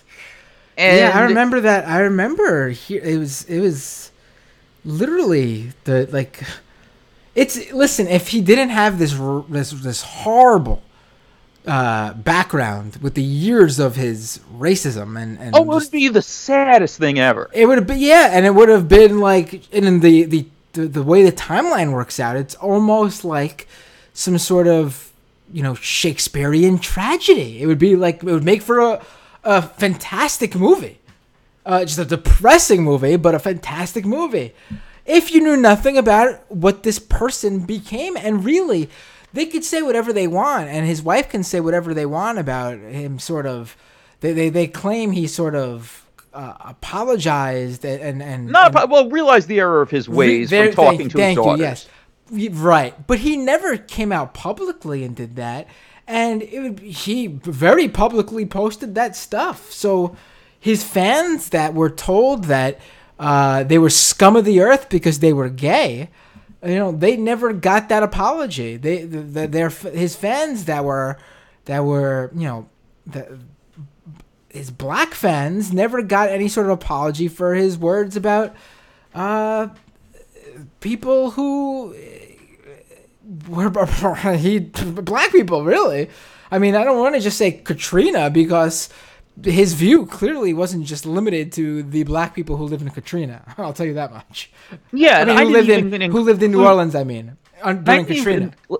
I was trying to make sure to cut the word count down as much as I could while still quoting parts and expressing what it's actually saying, but I didn't even mention his whole thing of have you ever seen so many fat people? Right. He just poverty, or like poverty from what? And then like, and that does almost seem kind of racially coded too, like these black people and their junk food. right. Oh no, not even seeing it for sure. Like he just became a bad person. Well, he always kind of was. Right, but listen, you could be an asshole but not be a bad person in terms of your views. Like you could be an asshole to people but not be racist. You could be a douchebag and not be sexist or xenophobic or shame fat people just because they're fat or whatever, all the terrible things he did, homophobia. You can just be an asshole and not be any of those things. Randomly telling an Iranian guy at a speech, get a towel. Right. He was just what came out after he was Ultimate Warrior, the late 80s, early 90s WWE superstar, was different than anything that people knew about him, at least public, the fans and the public at large. Who knows what his coworkers would hear him say during that time period in the locker room or whatever. But I just want to make it clear that whether he always was that or became that along the way, it was not the person the public knew during his wrestling heyday, I guess you would say. Right. And like the only connection I would say between the real dude in terms of like him spewing all this shit and the character is that they're both just like ranting lunatics. That's really perfect. Yeah. I mean, he didn't ever sound smart to begin with, so I guess it's not shocking that he would have those views. But it's a good point to make for sure. Right, and there's even like crazy shit that I didn't mention just because it wasn't directly relevant. Like, there's the story of how the wrestler Brian Pillman, who passed away about about 21 years ago, he married a woman who had posed in Penthouse and had previously dated the Ultimate Warrior. And Warrior apparently had such issues getting over this, even though I don't think she broke up with him for Pillman. It was just they had been together and broken up. He had such a complex about this, and that the woman that broke up with him then married a physically smaller wrestler, that he would constantly call their house and like harass them, like why'd you get with that little man, or get him on the phone and keep calling him little man. Just a petty dude, just a yeah. And just weird shit too, like even by the standards of being a homophobic and racist asshole, the blog after Heath Ledger died, where he's talking about drugs. I forgot about that. Mountain, right. Said even like the rest of it aside, do you remember what he keeps calling Heath Ledger throughout the whole thing? Now that you bring it up, I recall the blog post, but I don't remember what he said. Leather hedger. Jeez. I think it says a lot. I think, Ultimate Warrior is a really good look into the conservative psyche. I mean, he was clearly just a very unhappy guy who clearly had issues with women, clearly had issues with people who he looked at as physically inferior to him, but somehow coming out, I guess, better or with more than him. This guy was just very unhappy, and I think that's what helped form his views on groups of people. And yes. I think that's a very good look at how most conservatives land at their ideology. Well, and the people who he considers physically weak or lesser thing, there's kind of that to Trump too. Right. Like the freak out over having Braille on his elevator. Right, I forgot about that one. Right. There is that's one of those things, like you'll just see something pop up and then be like, oh, I forgot about that. There is just so much Trump shit that you forget about, like even that doesn't relate to like crimes or anything, that when you hear about it again, it's like, oh right. Yeah. But or the other fit he threw during his deposition when was it that it wasn't even that she was going to do it in front of him. One of the lawyers called for a break so she could go pump breast milk in the other room. Right. Oh man, that was. Oh well, I mean, I don't even think you need stories like that. I mean, I literally, I just remembered that. Oh yeah, this guy ran a scam university. I not forgotten, but wasn't on the top of my, wasn't in the front of my mind. Or Serge Kovaleski, or there. I mean, there's just so much there as far as that kind of parallel too. And Warrior. I mean, and just he's a miserable dude, and he would even just lie about shit in ways that wrestlers don't even normally. His first big dispute with Vince McMahon that led to the first time he was kind of suspended / fired was that he had kind of not so nicely rebuffed the son of a TV station executive for an autograph. And then he was told to shoot a video apology, which he did, but then repeatedly claimed it never happened, even though, A, this is someone who has nothing to gain or any reason to lie about it, and B, he did that shit all the time. Right. He's just kind of always kind of a miserable dude. He, whatever you want to say about student loans, he completely defaulted on his chiropractic student loans very early, and then even after he made all this money, refused to ever pay them back. Even after he would have had no problem paying them back. Right. He always had just a pattern of this, or even just looking wrestling wise. He breaks in with Sting. They go to wrestle in Louisiana, and it quickly becomes clear that Sting is kind of a good listener and a guy who's willing to learn, and Warrior is not.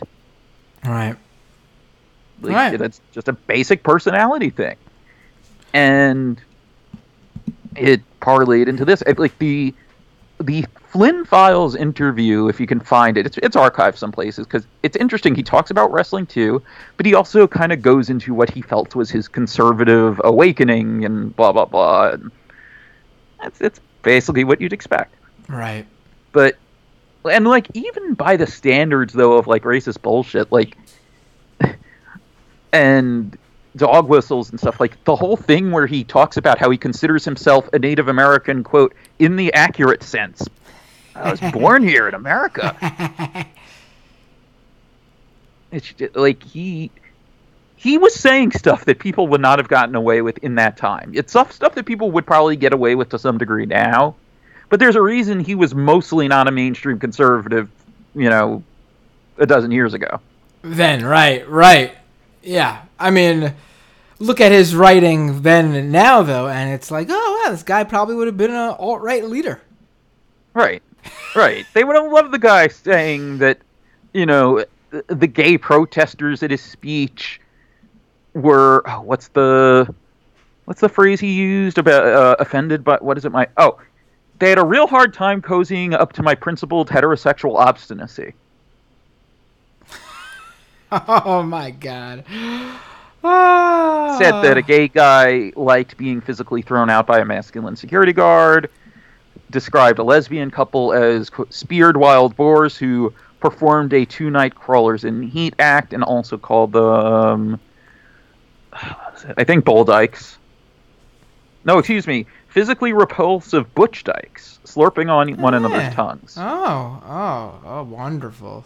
Yeah, and then, the thing about black leaders, and then, for some reason, dropping in lines about the government subsidizing time and money on studying primates. Yeah.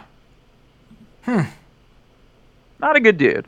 All and, WWE didn't reply to my request for comment. Let me bring up real quick, just to get an idea of what their official stance on all this is. Ryan in the live stream chat says Ultimate Warrior and Ben Shapiro could have formed alt-right Master Blaster. Well, actually, I was thinking Ultimate Warrior and like, I don't know, Richard Spencer could have been like the alt-right mega powers or something like that. It's, yeah. Jeez.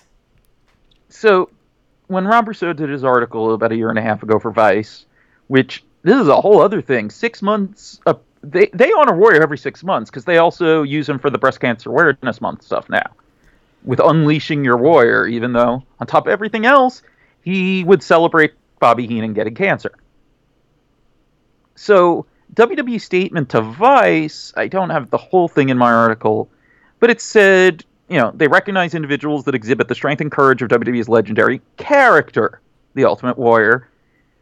Then, though, they go from this kind of like standard non-combative statement to any attempt to distract from the mission of these initiatives and take the spotlight away from the honorees is unfortunately misguided.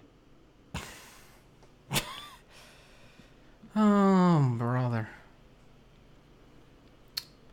Jeez. Dank in the live stream goes, Mike Cernovich and Ultimate Warrior versus Batista and David Starr. Book it. Right. Batista is one of those guys who surprised me with his political leanings, right? Well, it was like, I think once I found out that his mom's gay, everything kind of fell into place. Right. Like that, okay, that kind of starts to explain his politics. No, I never would have expected him to be this woke. Right, he's pretty woke, right? And he was one of the few people to actually stand up for, what's his face? When James Gunn, when Mike Cernovich got him fired from Guardians of the Galaxy. And in terms of stand up, I don't mean just signing a little paper, like saying that we want him hired back. I mean, Batista was ready to end his Marvel Cinematic Universe career. Even though it's by far, he's a working, pretty decent level actor now, but that's still by far the biggest thing he has. Oh, by far. Like, I would say that actually puts him into, in some aspects, maybe even more of a movie star than The Rock, just by being in the Marvel Cinematic Universe. I don't know if I'd say that. I said in some aspects, David. Okay, fine. I think The Rock is more of a excuse me, is more of like just like a global type superstar than like an acting. Okay, I get what you're saying. Star. Whereas I think Dave Bautista has done enough different types of movies where I think he's probably actually like a more like a well-rounded actor. I can see that. Okay. I mean, The Rock does. I enjoy The Rock's movies, but the guy does the same movie every freaking time. By the way, just to tie that into everything, what did you think of that thing a couple months back with the fake Rock interview? With him calling out the snowflake generation? Oh, I forgot about that, and I really wish we talked about that in the first half, but another bonus of being a subscriber to the show, guys. Yeah, I don't know where that came from. I believe him, actually. Oh, I absolutely believe him. Oh, right. I wasn't sure if you were trying to say you didn't believe him. No, it was weird. Because it was so out of character for him. Because we know he's a Republican. What we don't know is quite how much of a Republican he is. He is at best a very centrist dude. Yes. But he's also very apolitical. He does not speak. I'm pretty sure he probably ascribes to the Michael Jordan view of things, where he's got Republican customers as well as Democrat customers. The Jay Leno thing, yeah. Right. And so he doesn't want to lose either fan base and lose that half the amount of money he could be making. Yes. So that's why I thought when I saw that, I was like, that's very out of character for him. Especially being that it just maligned young people and not so much people of a specific ideology. Yeah. So it was the Daily Star in the UK, and look, I know the UK tabloids can be full of shit, and maybe they do this more than I realize. I wouldn't have them just expected to have them just make up an interview out of whole cloth with the biggest movie star in the world. Right. And what they quoted him as saying, and this did make the print version too, like the cover photo is out there, Megastar talks to Daily Star, The Rock smacks down. And I'm reading from the Guardian article that covered this whole thing, and I'll get to why in a second. The key quotes were that he allegedly said, quote, Generation Snowflake, or whatever you want to call them, are actually putting us backwards, and, quote, if you're not agreeing with them, they are offended, and that is not what so many great men and women fought for. And then the Daily Star article said that, quote, the UK is mourning the death of comedy due to humorless crowds demanding no risky jokes, and that Johnson believed, quote, whining snowflakes are, quoting the article, not them quoting them, paraphrasing him, whining snowflakes are draining positive change through their constant moaning. He came out a few hours later, posted an Instagram video. The interview never took place, never happened. I never said any of those words, completely untrue, 100% fabricated. I was quite baffled when I woke up this morning. You know it's not a real DJ interview if I'm insulting a group, a generation, or anyone, because that's not me. And that's true. He is not negative or anything in interviews ever. And, you know, as Guardian notes, you know, in the UK, Daily Star is overseen by the Independent Press Standards Organization. They have a press regulator. He could file a complaint. And Daily Star never commented on this, ever. They took the interview offline. The only reporting we have about what happened is from the Guardian article, which says, staff at the newspaper suggested the supposed interview was provided to the Daily Star by a freelance journalist and then written up by the staff reporter whose byline appeared on the piece. The unnamed freelance reporter is thought to be abroad and not responding to messages, and that's the end of the article. I still can't wrap my head around it, though. Like, you got an interview opportunity with The Rock that the guy didn't end up doing, or that he just made the stuff up after doing a real interview at a junket? Or did a freelancer come to them saying, I got an interview with The Rock? Right. And then that they didn't have the freelancer write it up, they had a staffer write it up? Right. It's just bizarre. It's really weird. Really weird. And in some place with much tighter libel laws. And nothing ever came of it. Right. Yeah, it's like... see, if I'm The Rock, like... it's not going to cost him really anything at this point if he wanted to pursue a lawsuit. Like, why not? That's the type of thing you should be fighting. I agree. Unless bizarre he's from the point of view of, like, then I'll offend my Republican fans. That could be true for saying that. Right. It might just make... That's a good... excuse me. That's a good point. It might just make more sense for him to just drop it completely instead of make a bigger deal out of it. Yeah. But that was bizarre. And yeah, I don't know if you have any British listeners. I'm just curious, like, because when I asked, we have some. I have some. Okay, because when I asked on Twitter, I understood the thing of that the tabloids in the UK will make stuff up, but no one was giving me like specific examples of something like this. It seemed like a specific type of thing they wouldn't want to do because it's too obvious. Right. Quotes, you know, not even we heard that The Rock told someone this. Right. No, that's... I don't even know what else to say about it because it's just a bizarre story that it just died. Like, no one ever... Rock came out and basically said that's not true, and that was the end of it.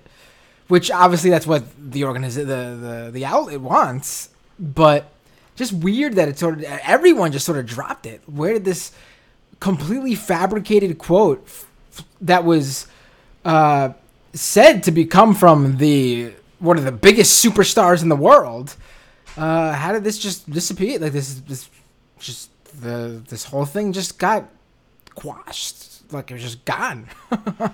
Right. And again, it's just, you're not immediately going to believe that an interview from a legacy outlet, even one without the best reputation, is going to be fake.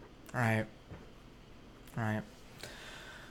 All right, David. This has been quite the WrestleMania. I don't know. It's not a preview. Spectacular. Yeah, not a preview. It's been spectacular. True, a WrestleMania spectacular, but not a preview. But I guess got me excited, revved up for WrestleMania week coming up. Mm. Well, Well, that I'm didn't excited. sound, that didn't Well, that I'm half excited. that I'm unexcited- half worried it's going to exhaust me. that unexcited noise wasn't a good way to end it. Well, you know what though? Last year was my first. So I had done the 2013 one here in New York, but I didn't do that much. It was my first Overkill Mania weekend, and even then, granted, I had some later nights, which I will again here, and was on a different time zone. I ended up sleeping all day the Monday and not seeing really any of Raw. So that's kind of what I'm dreading. I think being able to sleep in my own bed most of the nights and stuff like that, I think that'll be fine. But it's a lot. Right. It's a lot. But Yeah. I get to see friends I don't see all the time. Lots of people flying in. It's a good time. All right, we get it, David. You have friends from all over. We get it. Mr. Popular over here, David Bixenspan. Ladies and gentlemen, follow David Bixenspan on Twitter at David Bix. Read him in Deadspin. Read him in Mel Magazine. David, thank you for joining us in the freebie show. And thank you for sticking with us in the second half of the show, too. Yes. You know what? I realized there was something I should have plugged earlier, and I didn't think about it because it's not going to be out for a few more weeks. I'll just mention it here then as a little teaser for the patrons. Coming in the next issue of Victory Journal, the twice-a-year sports magazine / sports photography art book thing. No idea what that is, but I'm not a sports guy, so I'll believe you that They pay surprisingly well. Oh, okay. Well then David, I would like the email of your editor there, and Well, anyway, I have an article coming out in the spring issue about Nick Gage and how he went from, becoming an opiate addict, robbing a bank, going to prison for several years, then getting out and becoming one of the most popular independent wrestlers. I look forward to that. I always love those wrestling stories. Like MVP is a great wrestling story. Not the same, but similar. Well, he had an elaborately planned bank robbery. Well, no, not bank robbery, armed robbery. Right. It was him and his friends posing as the band on a cruise ship, and then pulling the guns out of their instrument cases. Right. Well, that's a whole nother episode. Yes, and I'm not making that up, by the way. Oh, I know you're not. Yes. All right, David. Thank you for joining us. I will look forward to seeing or hearing about what you or reading about your upcoming experiences at. Let me do this really as best as I could with a sore throat. Oh God, you're gonna do the Vince. WrestleMania. Oh, I just killed my throat, and I didn't even do it that good. And David has left me. All right. Oh no, I thought you were going to use that as your closer. No. All right. No, actually, I got to read some comments here. I'm just bidding you a good night. All right. Take care, David. Thanks for joining me. Talk to you again real soon. Sounds good. Bloop, bloop.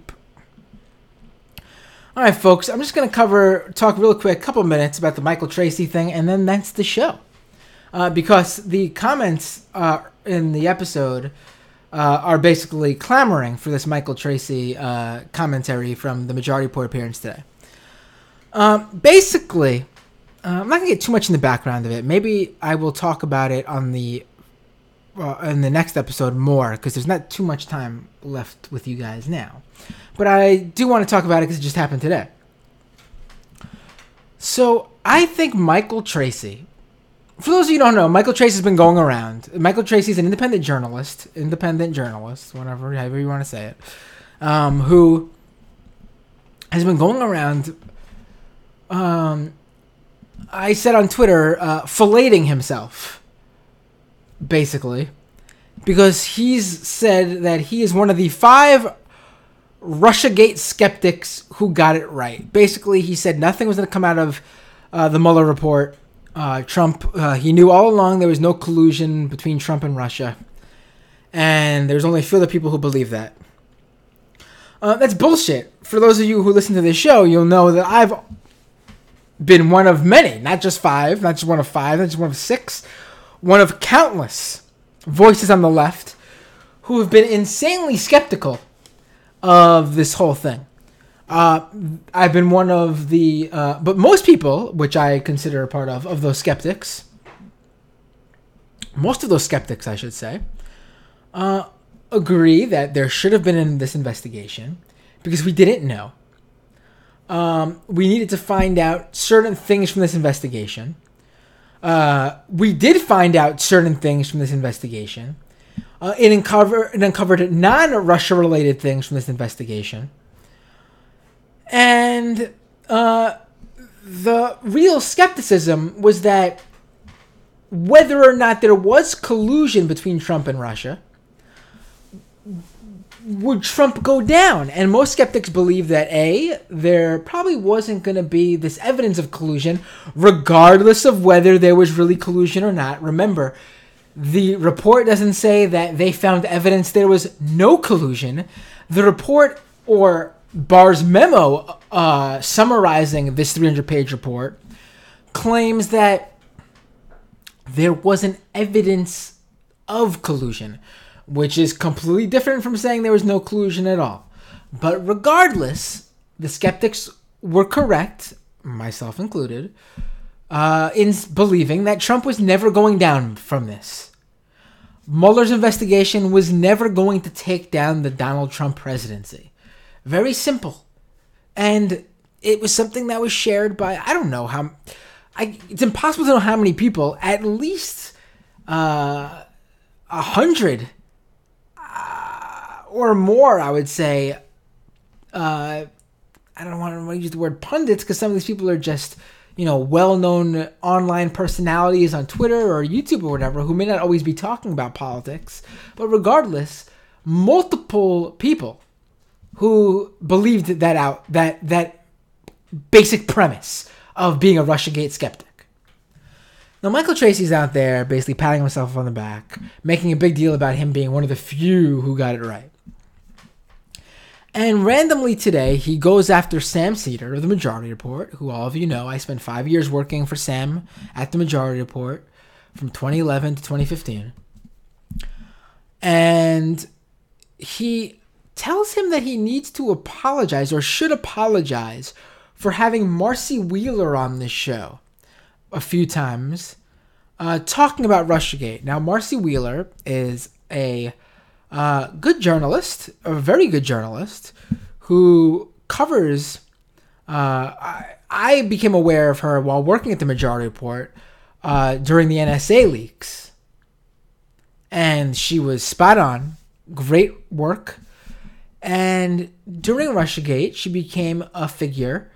Now, I will say I was not following her during the whole Russiagate thing because as someone who is skeptical about the whole thing, and I think I'm more on the Michael Brooks side of Majority Report, for Majority Report listeners who were trying to see where everyone lands here. I was more on the Michael Brooks side than the Sam Seder side in terms of this stuff.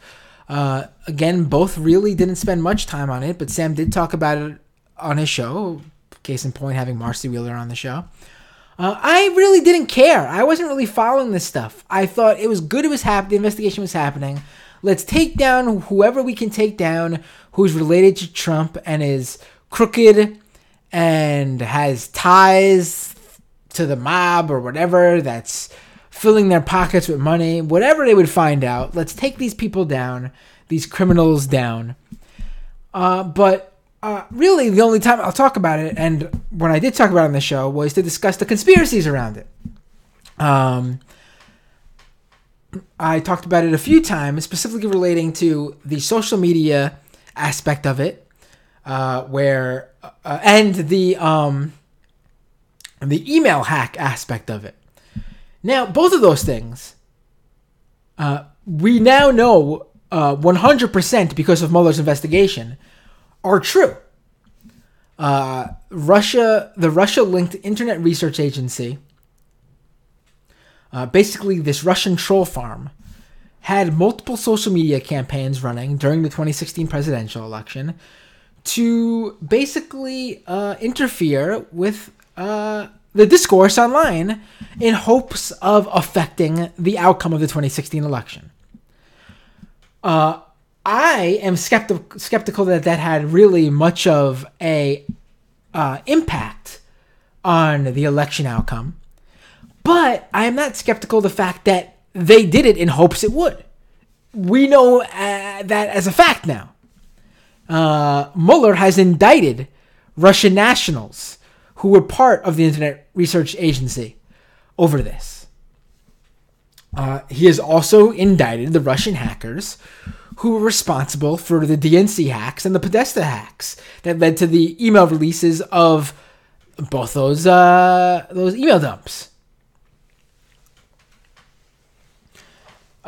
He indicted, like I just said, he indicted those hackers.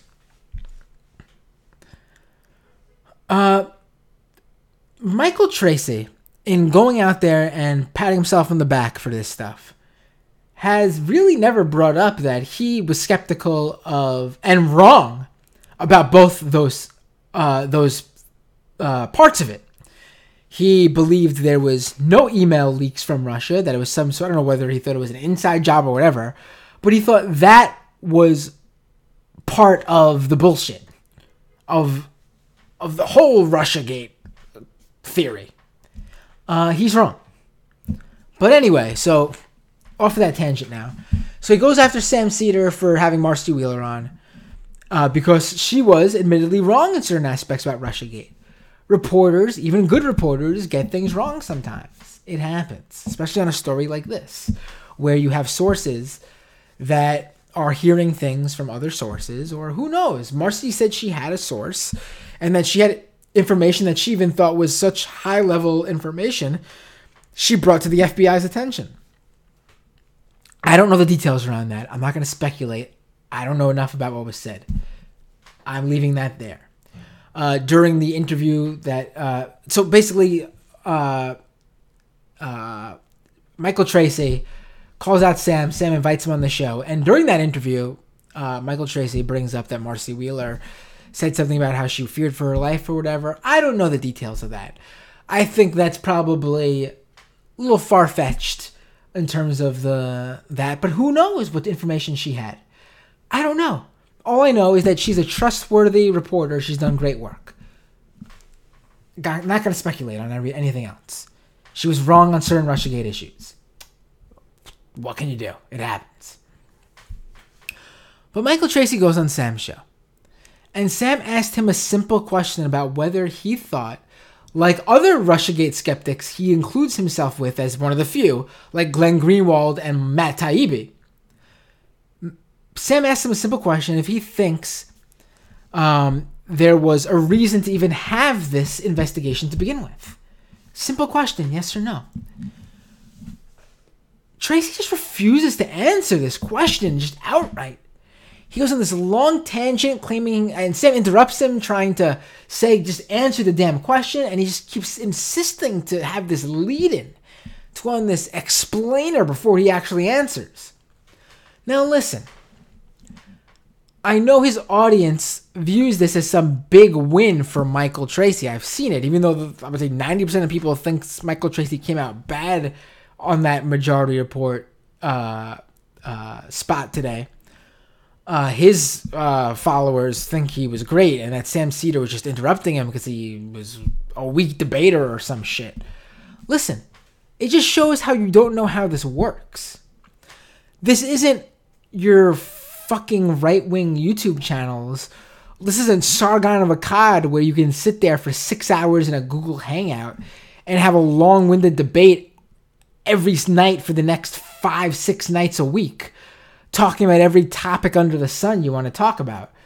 This isn't that. This is a structured program.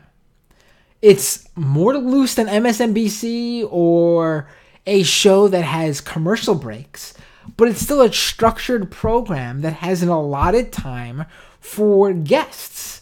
And Michael Tracy was a guest. In fact, he was given that opportunity to be a guest after he refused to call in, meaning he would have had much less time as a caller. So he was given even an extra. He said he didn't want to be like one of those schmucks calling in. All right, buddy, calm down. You're not that special. Whatever.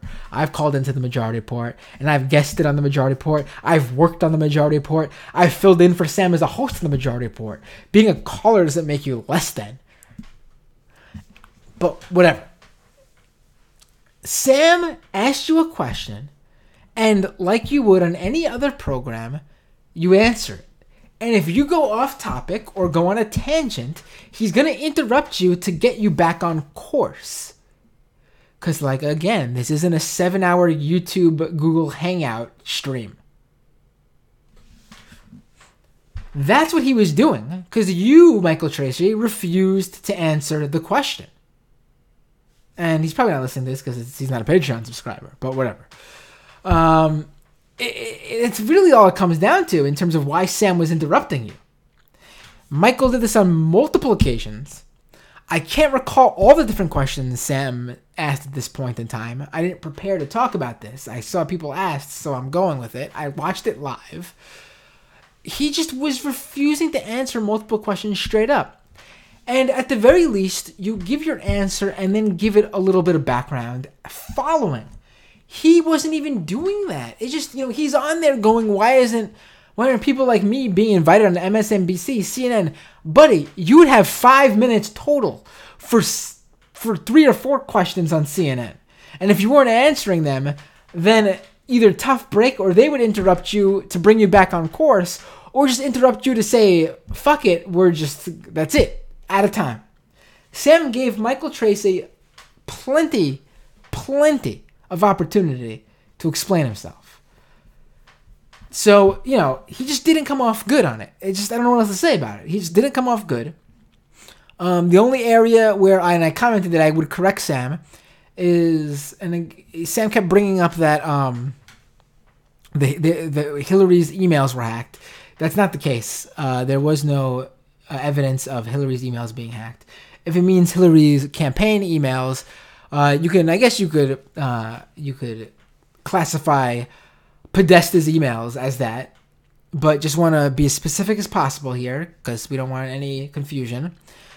Hillary's emails were not hacked by Russia, and that's not what Mueller's report claims. But I'll read some quick comments here, see if anyone says anything about this. But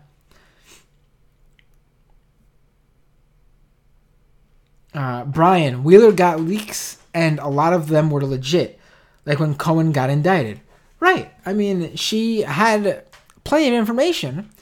Unfortunately, it's not all going to be accurate when you're getting so much. And she probably had more than one source just to speculate. I mean, I have no details beyond that. Kennedy says Tracy thinks he's a lot more clever than he is. Right. JJM Hicks says, I don't know, Bender, you seem like one of those Brooklyn irony bros. Yeah, I don't know what was with the whole classifying people who were not skeptics as Brooklyn irony bros. Dank says, LOL, I've never seen Matt's tattoo before. Oh, I've got a few. The Norwegian, I like how Sam remained calm and collected and managed to put Tracy in his place without raising his voice. Well, Sam got a little heated, but I get it. I would get just mad as Sam. Brian says, Tracy's just trying to start drama for attention. He tried the same thing last night with Jenk. Right.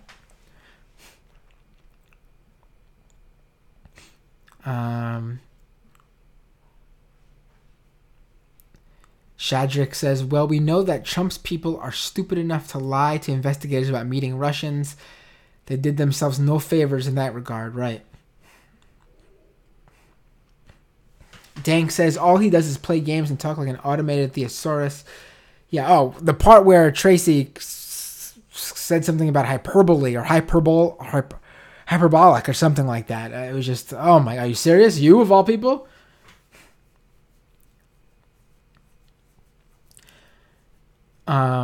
Jesse says he was a petulant child and had to beg Sam not to hang up at one point. I buy that for $1 says, I wish Republicans would care as much about climate change as the Clinton emails. Shadrick says, Ronald Reagan proves that calling in doesn't make you less than on that show. Right. Although maybe Ronald Reagan is the exemption. Just joking, Ronald Reagan. Just joking. I'm just busting your balls. Let's see. I see some people asking me about my haircut. Someone with a wisecrack here that I saw before. But Oxy says, oh my god, I love your new haircut, Matt. Right, it's coming. Oh, and Kennedy says, I knew that was Invader Zim when it comes to the Doomed opening. Right. Yeah. Right. Oh, and Don P. said WrestleMania week is a trade show, essentially. That's a perfect way of putting it. Right. I like that. And Dank really liked the David Starr promo. Yeah, it was really good. Oxy says, is Matt Binder slowly stealing David Pacman's set? What? What are you talking about?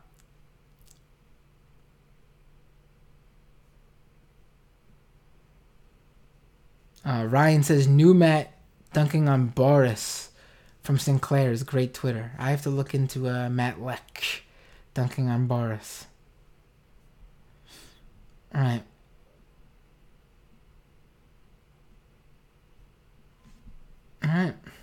Oh, my dad with the comments during the WrestleMania vote, the wrestling voter drive, saying Matt finally found the grift.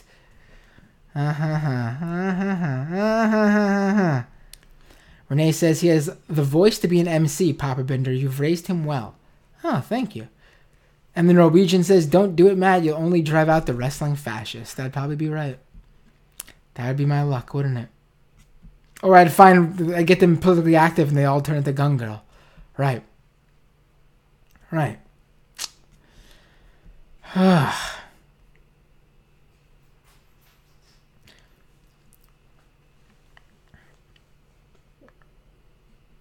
Daniel says, you're right. It's not as binary like Tracy portrays. Dreezy, I particularly enjoyed when Sam brought Maxine up. Right, that was funny. His reaction to that was really funny because you could tell it really bothered Michael that Sam brought it up. It also seemed as though Tracy was overly insulting Marcy Wheeler and the Sink in one point, and just had enough and reacted to that, defending Marcy referees. Yeah, he's just really, I don't know if you've noticed, but he's been calling any, random, he just would go after random women journalists who were dunking on him at Twitter, which fine. He wants to fight back at them because they're dunking on him. Fine, I'm not going to attack him for that. But he would just go after them and call them like freaks for some reason. As if it was some sort of like weird like fetish for him to call these women freaks. Wouldn't surprise me if it was a weird sex thing. But no, it was just bizarre. Dreezy says it was petulant and I enjoyed the heck out of it. Oh, my little shelves. That's just there. I mean, it's always been there, actually. I don't know if you just noticed it now. Maybe the camera's a little bit further to the right than usual. I don't know. Ayushka, it's funny how Tracy was more worried about the coverage caused Doomsday than the investigation itself. The Doomsday Clock thing was a joke. A joke. That's the reason why the Doomsday Clock? That's comparing Marcy Wheeler to Judith Miller because of the Doomsday Clock?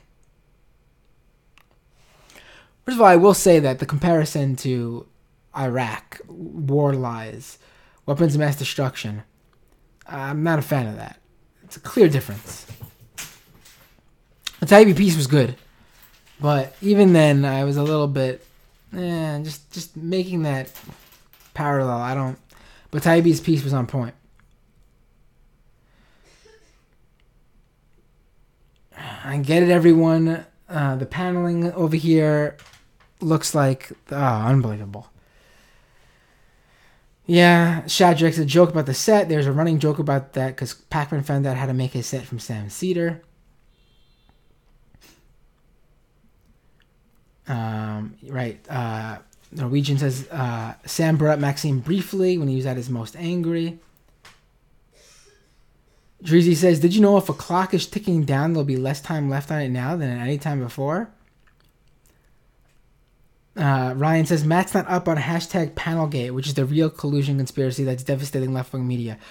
I was actually familiar with it. I just didn't realize that this was close. This panel, my IKEA drawers to the right of me looked like their set. All right, guys. Panelgate is what we're calling it. Misha's laughing at that one. Panelgate, right. All right, guys. 2 notes here. And this is going to be fun, both of them. Number 1. I will be on Jared Holt of Right Wing Watch's Shitpost podcast. We're going to be talking about right-wing conspiracies and the right-wing pathos. It's going to be a good one. And I'll make sure you guys all hear it. I'm thinking of not only recording... Well, he's going to record the podcast version, but he doesn't also do a video version. I'm thinking of recording our conversation video and giving it to you guys as a bonus that even the Shitpost podcast Jared Holt fans won't have. It'll be a doomed thing. On top of that, I have come across a very interesting thing concerning Sam Seder and Jimmy Dore. And it's very interesting. And I am going to unveil it this week on the YouTube channel. And I want you guys to be the first to know about it. I'm not going to give it away. It's going to just hinting here. And let's just say it's going to change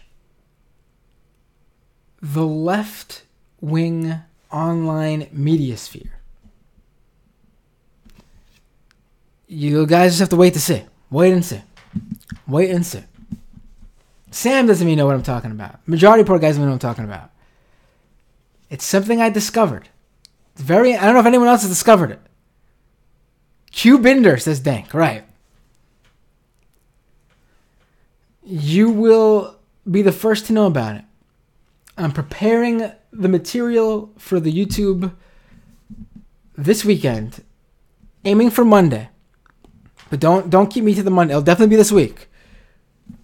It might be Monday because April Fool's would probably be a good day for it. I'm not saying it's April Fool's because it's not real. It's an April Fool's thing because it's funny because it's involving Sam Seder and Jimmy Dore. No. It's nothing. Oh my God. The speculation is, first of all, you guys just made me say, oh my God, as if I'm a high school teenager. But, right. Oxy tells me to steal MR set. Shadrick says, if you're not guilty of collusion but have met with Russians, don't lie to investigators, especially not the FBI. Ryan says, it all comes back to IKEA, don't you see? Brian, to my Jimmy Dore Sam Seder information, says huge if true. Dank says what? Bullwhip says what? Dank again says Q Binder. Ryan says Sam Seder and Jimmy Dore. Go on. Norwegian speculates Sam and Jimmy are secret BFFs. Dreezy says teasing the shit out of me with this. Mud asks are they besties? Jesse says that's unfair. Listen, all right, let me fix the speculation before this gets out of hand. It's nothing concerning the two of them interacting. It's just something I noticed about the left-wing media, online media sphere. And it involves Sam Seder and it involves Jimmy Dore. No collusion, as far as I know, between the two of them. Dreezy says, can't wait until the media sphere has changed forever. Brian says, God damn it, Binder. Misha says, what? Norwegian asks if they're really married. No. E-Kit Kat says, oh snap. Matt brings it with the ultimate cliffhanger. I gotta read all these because this is really funny to me. Dang says, Jimmy Dore drinks majority report blend just coffee? Maybe, but no. Dreezy, Sam Seder is Jimmy Dore. Well, maybe on April Fool's or Halloween. That's maybe true. Mud is begging for it to be Monday. Ryan says, you don't want to go against the Ken show, do you, Matt? The Norwegian says, Dore sleeps on a Casper mattress. The men's warehouse suits, as Brian. They once shared a stage at a comedy club, says Bullwhip. Dore uses Harry's razor, says Misha. Daniel says, the suspense. And Brian says, no collusion, folks. Ladies and gentlemen, I will be on the Shitpost podcast this week. I will keep you guys informed. The left-wing media sphere information will come at you too this week. You will love it. It'll be fun. It's not as crazy as you guys are speculating, but it'll be a lot of fun.